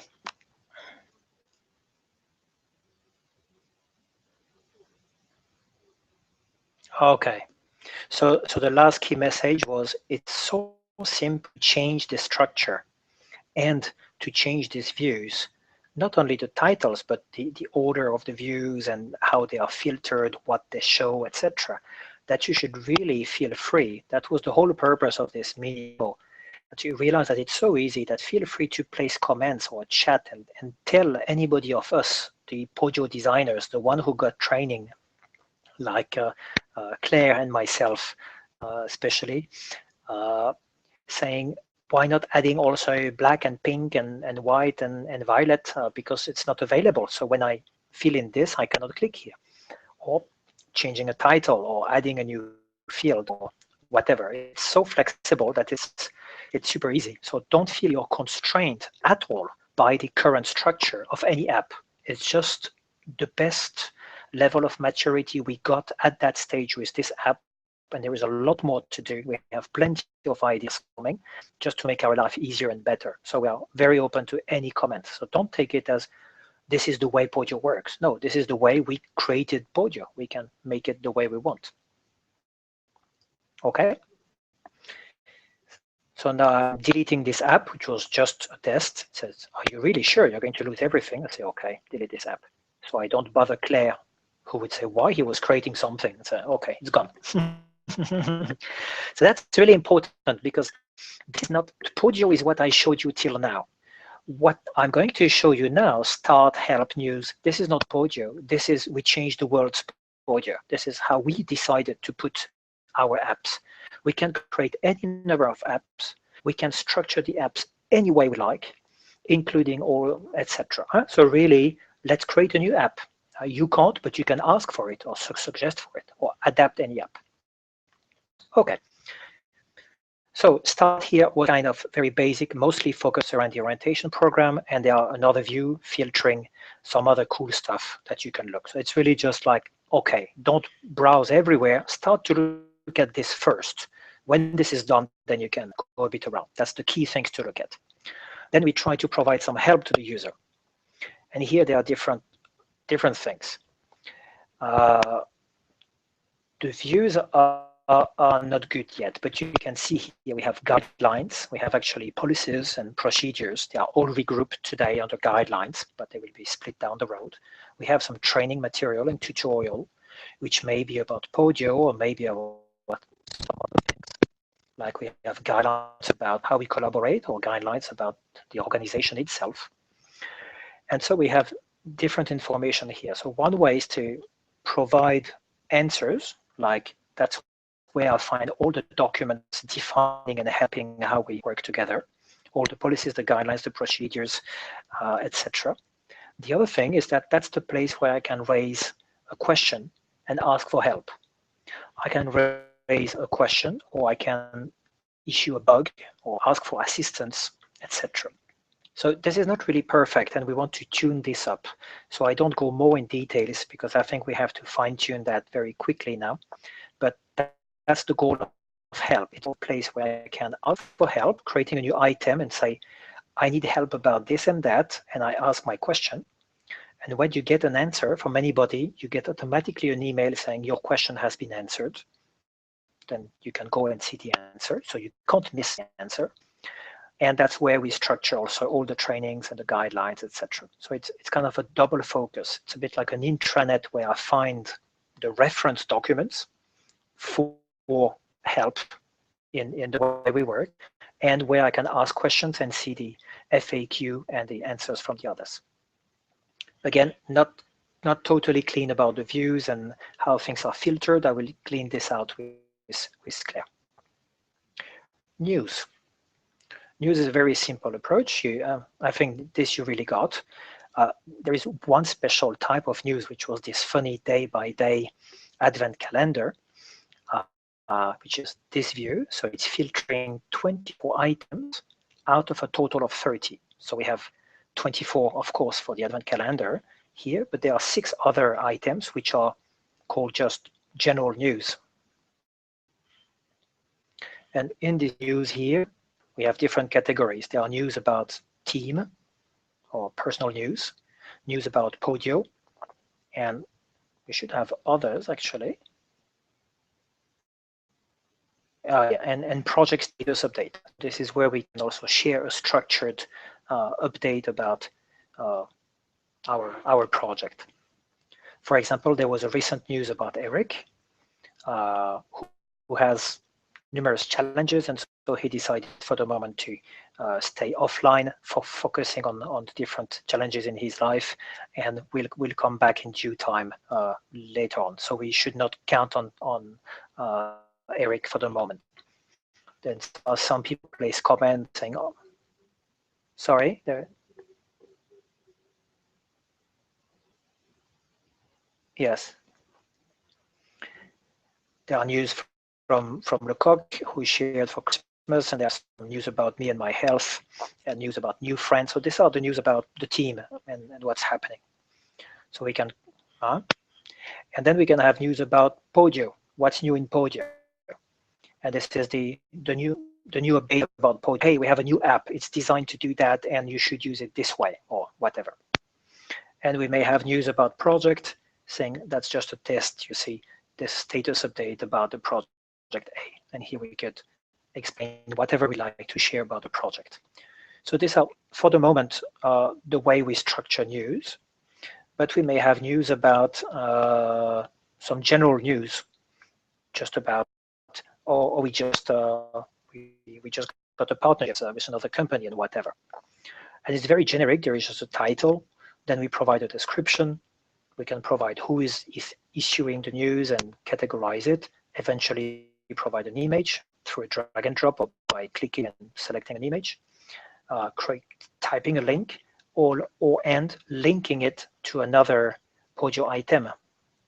That's great. I would like to have a news about sociocracy. I don't know, I just a test like sociocracy news, and I want to link again to this socio. I just type the first letter, and I find everything like some tools like social pilot. I'm not interested. Some discussion called sociocracy. That's the one. I can link to other items also. It may be also linked to business plan and whatever else we have created somewhere else. So I can link from this news item. I can describe and talk, categorize, provide images if it's relevant, and link to other items directly, so I can jump to these other items. I see it was created by Arne. It's categorized as a general discussion, and I can click on it to directly jump to it. When I created a new item like this news, I can click on save to save it, or cancel, of course. I can click on the arrow and to say, I'm going to save that, but create another one right away. Saves just one click. Or I can even create a duplicate. That's pretty nice because sometimes you want to create something very similar than this one. You just need to change some information. Maybe not so much for news, but in other contexts, it's quite useful sometimes. When I'm creating this item, in every field, typically you should have a little help text. This is not the case. We didn't put it. We didn't have the time yet to go through that and put all the little help, but we want to have a bubble everywhere to really explain and provide the help. You always have, when you create a new item, the general information about what you can do, what you should do, and a description of what this is about. That provides more clarification as well. When it's missing, it's because we are on the way to do it. If you notice places where things are missing, just place a comment and Claire or I or someone else will just jump to fix it. So I'm not creating this news. Team. Team is showing the whole team. You always have the first view is called all of the team members, so 45 people. We do not have, unfortunately, 45 people working actively in the team. There are, as you can see here, some passive members. There are some potential members who could come later, or some potential partners with whom we are going to link. So there are different types of members. Actually, I see here with the different membership status. I can click on show more to see everything. I see there is a core team with 4 members and active members with 4. So new trainee currently in training. They follow the introduction program or the onboarding program. Some passive members, they are here, but they don't do anything. They just look for the moment, etc. So we have different levels of implication. I can always sort the column. I remember you by by clicking on the title. This is a nice way to sort and find people like this. I can filter people by looking at a specific view and saying only the core team, only the people who are in new training, like Arne and Dimitri. Are they brand new, like Suzanne? They bring some great value, but they are currently learning. That doesn't mean they are less active and less involved and involved. They are just learning how to use all that. What I want to show you now is showing the whole team, and I want to show the different views here, the different ways to change this view. For example, this view is showing by columns the different circles or degree of involvement we have seen here. So I see the core team members and the active team members and the new trainee. And actually, this is something is that Jean is just going to move now to the core team because you are very clearly strongly involved and dedicating time and have huge value to bring. And you are here for long, I feel. And so you are clearly in the core team. So you see, I could just drag and drop, and now you're on the core team. This was just one field inside here. I could have open and select core team. What we have now to realize, you see now a nice help text on the right side. We really explained everything about this field and tried to do for most of the fields. Not all, but most. They joining and leaving, we changed the world. This is new, I just added it. Maybe you remember when you joined, we changed the world, at least approximatively. Was it, when was it, you know?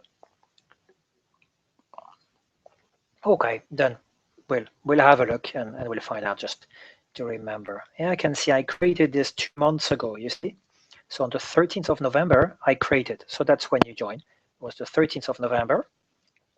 And date leaving, I'm going to delete this. My God, never, hopefully. At least not before long. We want long, really.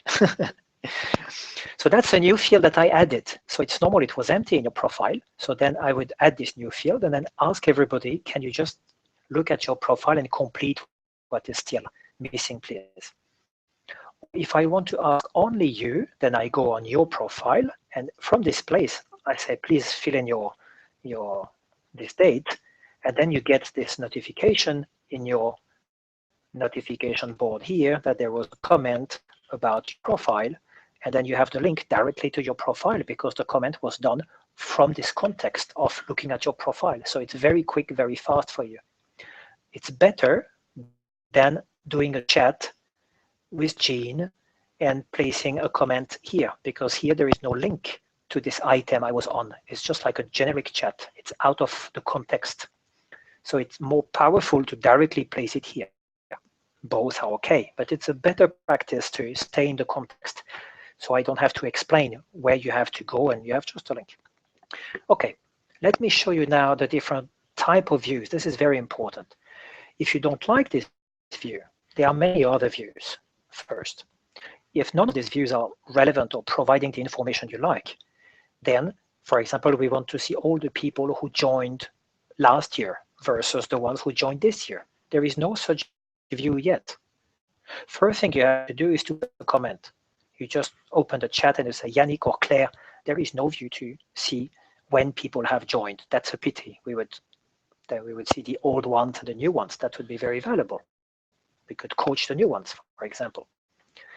So I would like to switch the layout of this view and to show the different ways. We have done this previously already. We switched to the table view.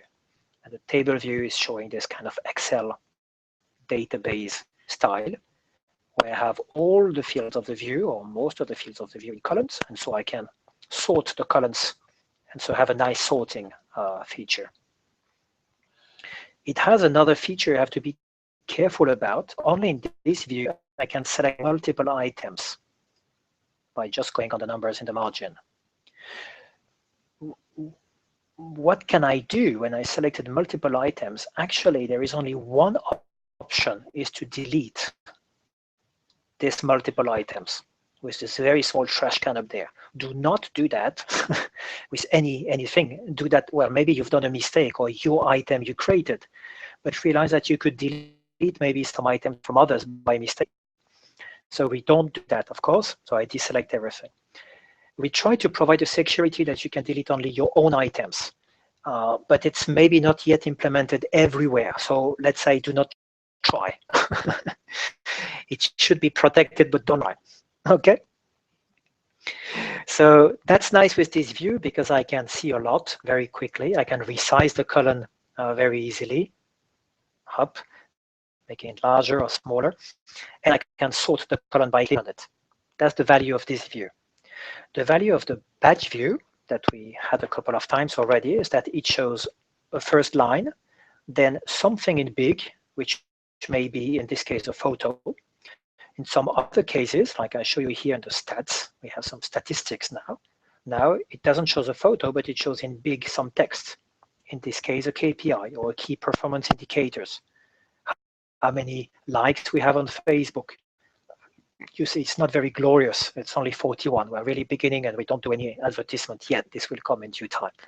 But we can see the budget. Last year we closed with 600 in the red, or I can see the number of IT program sponsored, etc. So that's the way this view is working. So I go back to our view where I see photos. It's very nice. If it comes,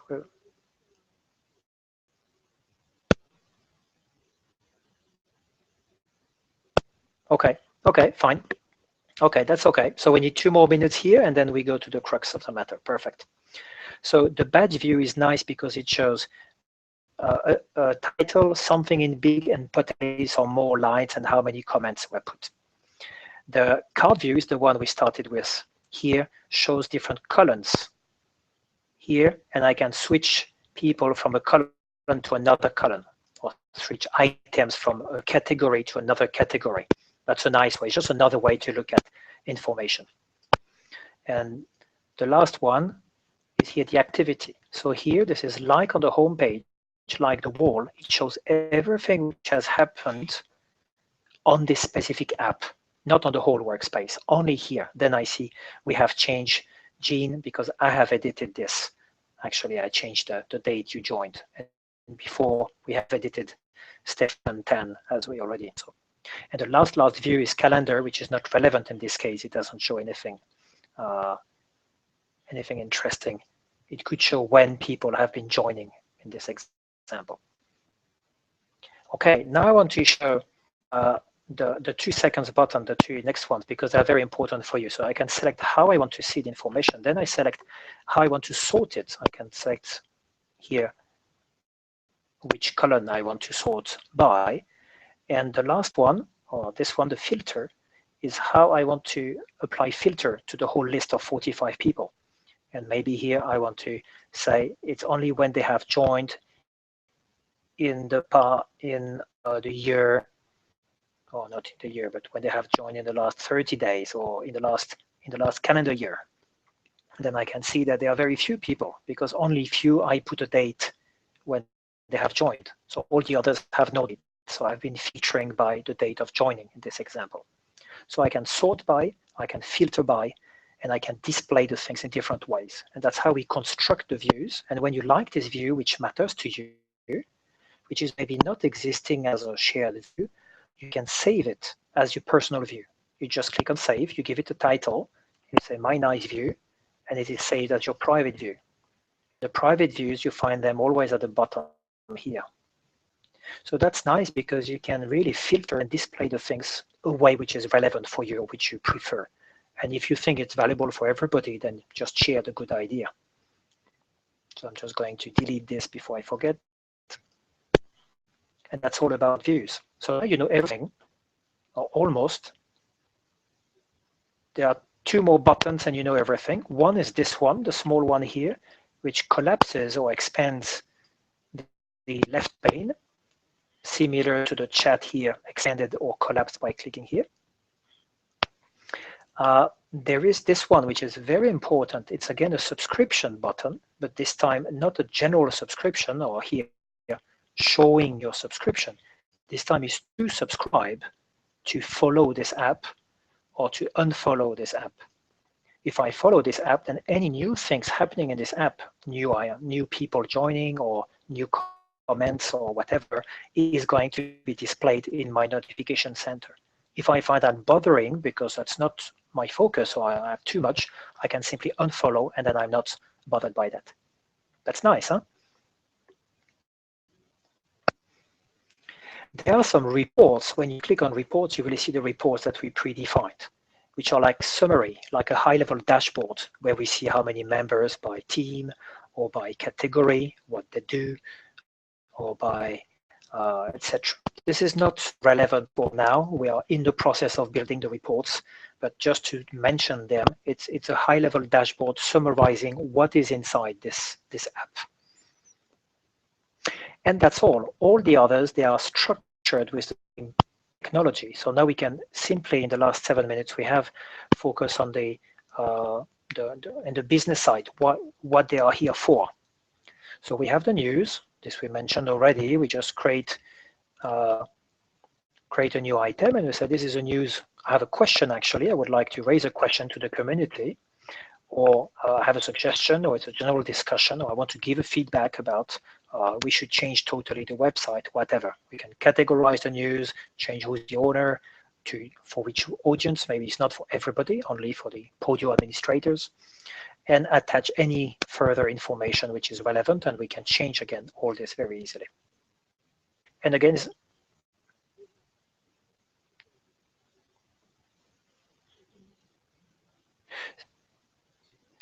if it's something to discuss, like let's meet together around the table and talk about the topic, then it's a discussion. News is only for information, like something new really happened, not as a new item or a new detail, but I want really to say we created a new partnership between We Change the World and that company. Or we now have a PayPal button, which we didn't have before. The website has been totally revamped. It's just an information. That's all.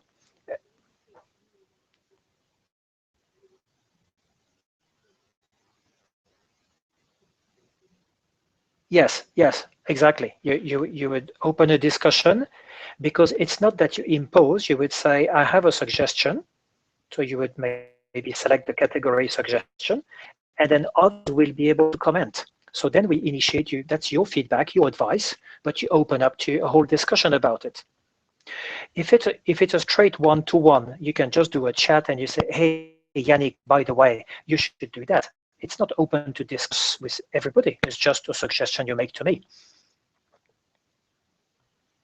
Clarifies? Makes sense?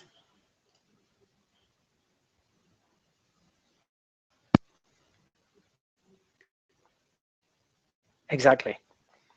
Whereas here it's going to be for a private audience of 1, 2, 3, 4, 5 people, and we discuss among us, but it's not shared with everybody. So we lose the history and we cannot attach documents, and so it's let's rich. This is really just a quick chat. The discussion will stay here and be open to newcomers coming, like Arne is just joining now, can join the discussion, and so it's really a shared place for everybody to provide their own comments if they have. Calendar. There is a big difference between this calendar on the top, which shows everything which has a date associated with, like your joining date that we put, you will appear in this calendar, and that calendar, which is showing only the events that we create. This should be even called events, actually. But because event is very, could be events, because a physical event or a conference we attend or special training someone is attending or Skype or Hangouts that we have to share. And then we can create an event title and put a date, which is in your time zone. So you never have the time problem. It gets translated for the others in their time zone. You add and remove participants. And by doing so, they can just click on the button here to say, I'm joining or I will not join. You create an agenda, some comments after the meeting, many minutes, and I add here a link to the recording if it's a recorded session. So that's really just an event, like our event, but it may be I'm in vacation for 2 weeks. Then you just put it on the calendar. Okay. I briefly mentioned the roles, and I've defined here 30 roles, like someone taking care of social media, someone for legal advisory, etc. These are just roles. They are empty, but we want to describe them, what it is about, what is expected from this role, is it staffed or not, so we can see the open position, etc. So this is ongoing. File library is where we share just files that we can find back again, like a presentation or a logo or whichever file we want to share. Key links is what I mentioned at the beginning, where we just provide, it's like favorites or your bookmarks. So we just provide a link that you find back with a description to be cleaned up also. I'm a bit late. IT tools is just to keep reference of all the tools that we investigate or use, how much we pay for them, what is their website, which license we have, all this technical information and what they are used for. Budget self-explanatory, and the statistics are the KPIs and all the indicators, how many members we have in the Podio workspace and whatever. We have lots of indicators, and we're going to create more and very open to lots of feedbacks as well. So now the two last ones, which are important in 1 minute, is projects and deliverables. You know a project Gantt chart, right? When you see these bars, huh? Okay. So Podio doesn't have a Gantt chart view of projects. That's a pity. There is an external tool that we're going to use for that. But the only display for the moment is, if you remember the roadmap, we had like first project is the Podio collaboration platform. Second is to make sure we can onboard a team.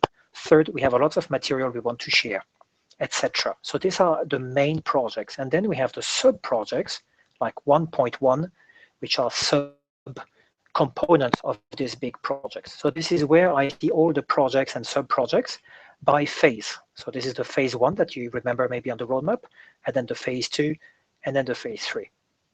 It's not very visual the way it is, but it's very practical. Because when I open a sub-project, then I can see that it belongs to the parent project number 1, which is logical for a project 1.1. I can navigate like this. It's in phase 1. And I can say, oh, it's in progress, it's not finished. And we have 3 deliverables associated with this project, which is this one, that one, and that one. And I can see to whom they have been associated with in a spontaneous manner. So I can jump to this deliverable, or I look at the whole deliverable list. And now that's like one level down the granularity. I can see all these deliverables. We have just 25 for now. In few days, you will have all the deliverables. We are working very intensively, almost day and night, Sebastian and I, on this. So now I can see that all these deliverables, they are related to the project 1.1.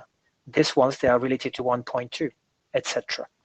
And I can see how they are categorized by different topics, some about visual things, or about the organization, or about our content, our resources, or about IT stuff, and who is responsible, a description, etc.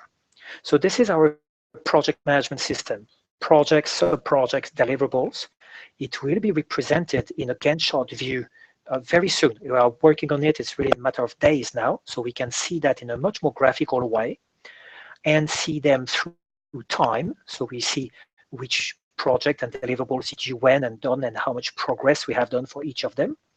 I can see here for each deliverable, I have whole description, but also a progress bar. So this one, actually, I can say it's already 77% done. And by the way, I've read this. Everybody knows that I took care of reading it, and I can rank it.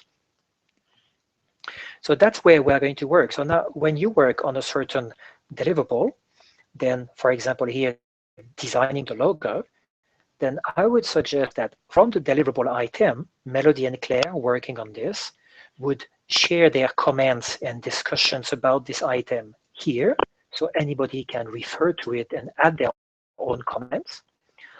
And they could link to any website.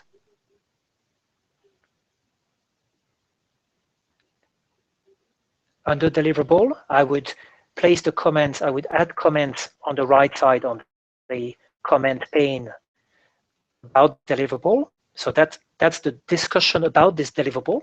Similarly, that you have done the discussion about sociocracy on the sociocracy discussion item. Here on the deliverable item called logo, and I discuss here because that's directly linked to this item. I'm in the context of this item.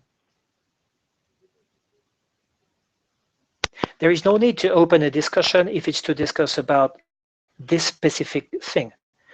If it's a broader discussion, which has no specific hooking place, like let's talk about the colors we want to represent, we change the world, is it better in blue or in black? Then I would open a discussion. There is no project about this, no deliverable ready for that. It's just like a generic discussion. That implies that we know which projects and which deliverables we have. And this is what I'm going to do tonight. And I'm going to show you the complete roadmap till 2017. And that will hopefully clarify my view of the next project and sub-projects and their structure. And then with Sebastian, I'm working then on the deliverables. And we will suggest an assignment to each of us based on our guess, but everybody will decide which project and deliverables they like to work on and they like to commit and bring value to. It's also great when you work, you would discuss about the deliverable directly here on the comment panel of this deliverable. You would add links to websites or relationship to other items, like maybe it's linked to sociocracy. So I just point to sociocracy for easy reference. I can share files and I can indicate my progress. Sorry, I've done a wrong click, etc., etc. So the idea is that the deliverable item is rich enough to hold all the relevant information about my work. And if something is missing, that we need to not only have a due date, but have maybe some other fields, then we just add them. But I can already add files and tags. I can directly from here create a task not to forget or to assign to my partner or to whomever else. Like you create a task assigned to Yannick. Please change the deliverable form because we need to have more fields. We need to be able to know not only the responsible person, but the team members. These are maybe the decision person, the one who takes the decision, but then we need to know who else is working. So we need two fields. That's not clear. Great. You can just put a comment, or you can create a task assigned to Yannick, and then I will just adapt it in 2 clicks, modifying the template, add a new field, and it's done. By the way, when you create a comment here, if you place at someone, I type in the first letter like at Yann, it's searching automatically and find at Yannick. That's a strange long name, or let's do at Jean. Okay, I find you. Then I type a comment. By adding at Jean, I'm making sure that you get an email with this comment. So even if you never look at this deliverable, even if you never look at your notifications, even if you never look at the homepage big wall with all the activities, or if you missed all that because you were away for a couple of days and you didn't follow up and it's lost in the past, at least by doing at Jean, I'm sure you receive an email with that. so you will be less. There are more chances and you read it. And I can do at Jean and at Sebastian at both, and I say, dear boss, look at this, blah blah blah. I'm sure you get an email, and so with the email you get the link. So it's much better than sending an email. I sent you the email right from Wikipedia, so you get the link back to this item without having to search what are you talking about, where is it, and coming in this item, this deliverable in this case, you see the whole history, the whole discussion which happened around this item. I can look at only the comments or only the activity, everything which has been changed. I can see all the information about the item. I can myself add things, like I want to add a file, which would be useful for you. You ask at Sebastian, can you share the presentation that you talked about in the discussion forum? And then he will directly add here a new file in the context of this project or this deliverable. So that's very powerful, and this is answering your main question: where would I store everything about one set of activity? In this case, one deliverable, or larger context, one project. I would store everything to the deliverable items or into the project items. And with this, I think I'm just a bit late with your 15 minutes deadline, but we went around a lot in 45 minutes. How do you feel now with all that? Is that everything is clear, or something are still, well, you need to practice, it's confusing, you need a second code session?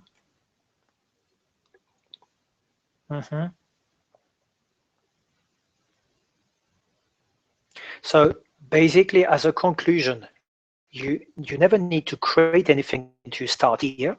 You never need to create any stats for now. You never need to create anything in budget, because I take care for now. In the future, you could create.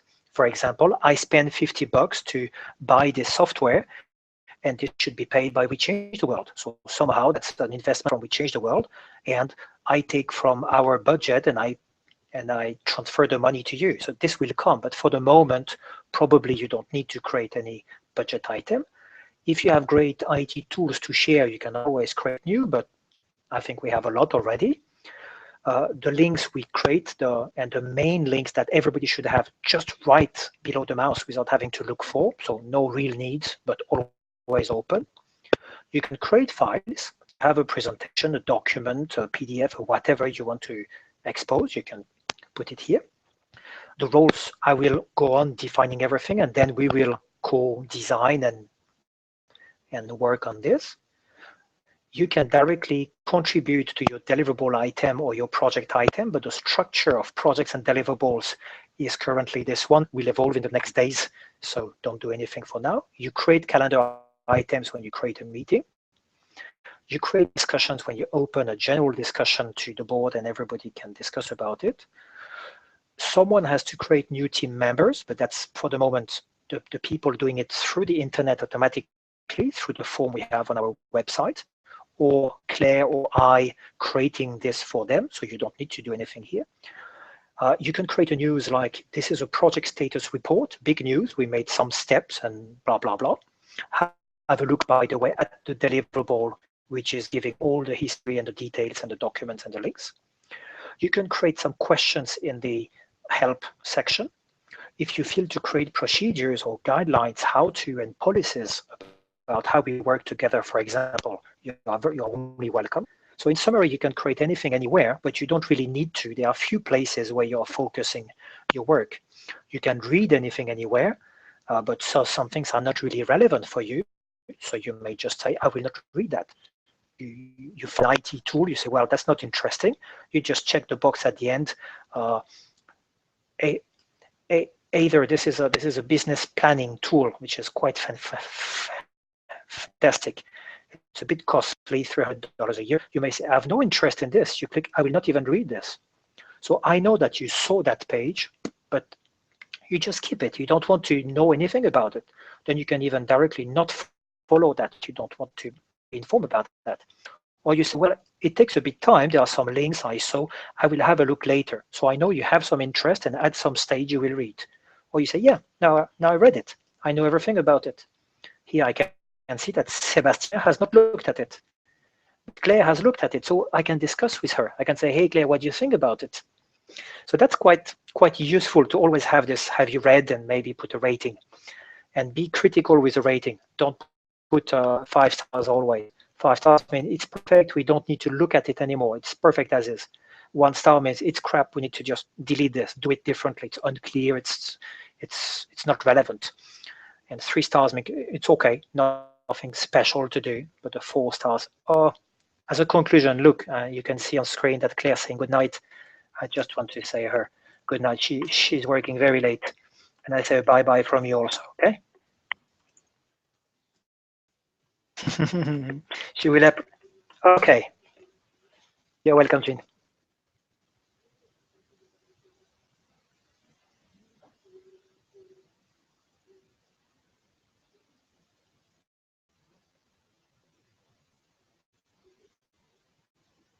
No, definitely have a look at that. Have a look at it.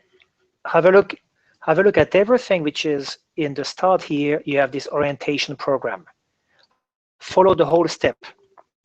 In these steps, you have done it already. Okay, so then there is the additional steps. Here you can look at the advent calendar. In the advent calendar, you have 24 days. You have 24 little pieces of things. Sometimes it's stupid. It's just a video where I say, hi, I'm on the lake. This is not useful. You can skip it. But okay.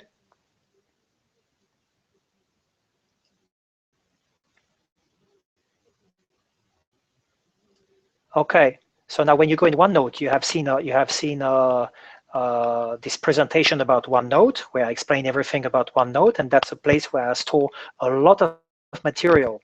So then you click on the link, go to OneNote, and you will see tons of material. Now I show you the screen, not having to go there. So in OneNote, under sketches, you will find quite a lot of my sketches cut into different pieces with a transcription. Okay. Okay. So I think with that you should get quite a good picture about the different components and products. If you go around, I think that's where I would focus on for the moment.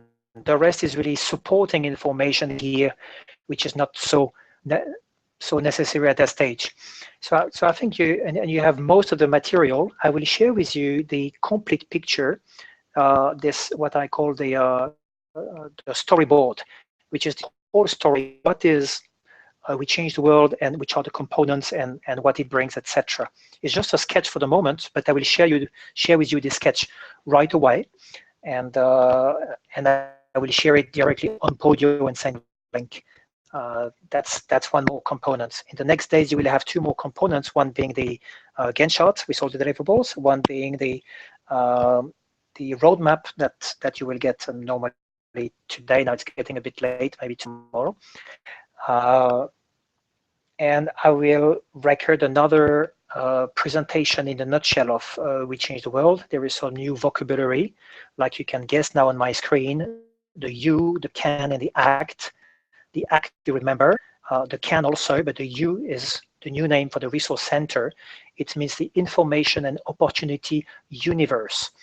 And this has a big reason for it. First, it makes you can act when you read the 3 components of the logo and how the whole website is structured. There are the 3 possibilities: to learn, to connect, and to do. So it's a funny acronym. And second, there is really a browsing through the universe. We will really browse through the different facets in a very graphical way, a bit like the Little Prince moving from planets to planets. And because you love my graphics, you will love this nice way to navigate. But let's say that's a bit more down the road. It's not urgent. So I'm very happy that you got all this material ready. So I think you could more than directly focus on the creativity about how can we move forward with this big project, or with this project about how we work together and we govern ourselves, and how a community can come together and grow in a peaceful and productive manner.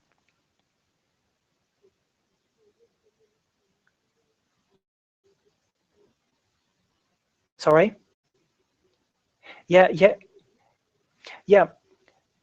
Yeah, we do. I think it will be really great. I will share this video recording with everybody, but especially with the ones for next week, which are Arne definitely, maybe Claire and Sebastian. So Arne will be aware of everything that we shared. I will ask him really to be ready to do the homework, and so we can move on from here, but together. So maybe we can hear from Arne his experience with sociocracy. He got this training about sociocracy, as you may have read, or maybe just not in the comments. Okay, so that's interesting. So I would say that maybe it depends how long he has or how much material he has to share. It's a lot, that's maybe only a session to hear about sociocracy and his experience and how he sees things, like we have done this session. If it's short, because he says, well, it was not really a workshop about sociocracy, but with someone who also does sociocracy, that may be the case. I'm not sure I understood clearly the point. Then at least we may hear about his views and about sociocracy, and then we can maybe do more workshop together. How do we move forward between this elements of framework, this elements of experience, when we know his experience, what are the next steps to create a little project now and a team and move on with that. Sounds great. So I think you have nothing to do except maybe look at sociocracy if you have the time, just a bit more. But I think you know already quite a lot. I saw your summary. I was impressed. I was very happy to read it. It saves me a lot of time to at least know a little bit about what we talk about. I will take the time to drill down a little bit. But I think after this session, we'll have like both sides, your and his experience, and both frameworks, and we decide together how we can move on in this with this voting advisory process. Makes sense? Anything about Podio, you just come back to me in any way, or to Claire.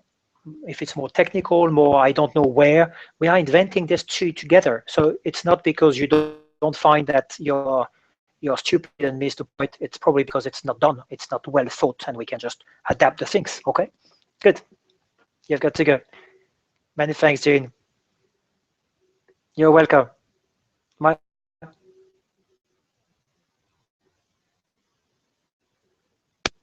Yeah, my pleasure. You know, I really decided to spend energy and time where it's productive, where I have people, great people, and the ones who are a bit more tourist, a bit more looking, they are welcome. They stay a bit more satellites, and I don't spend so much time. So the time I save with the tourist, then I give to myself, my stuff, and to my core team I love.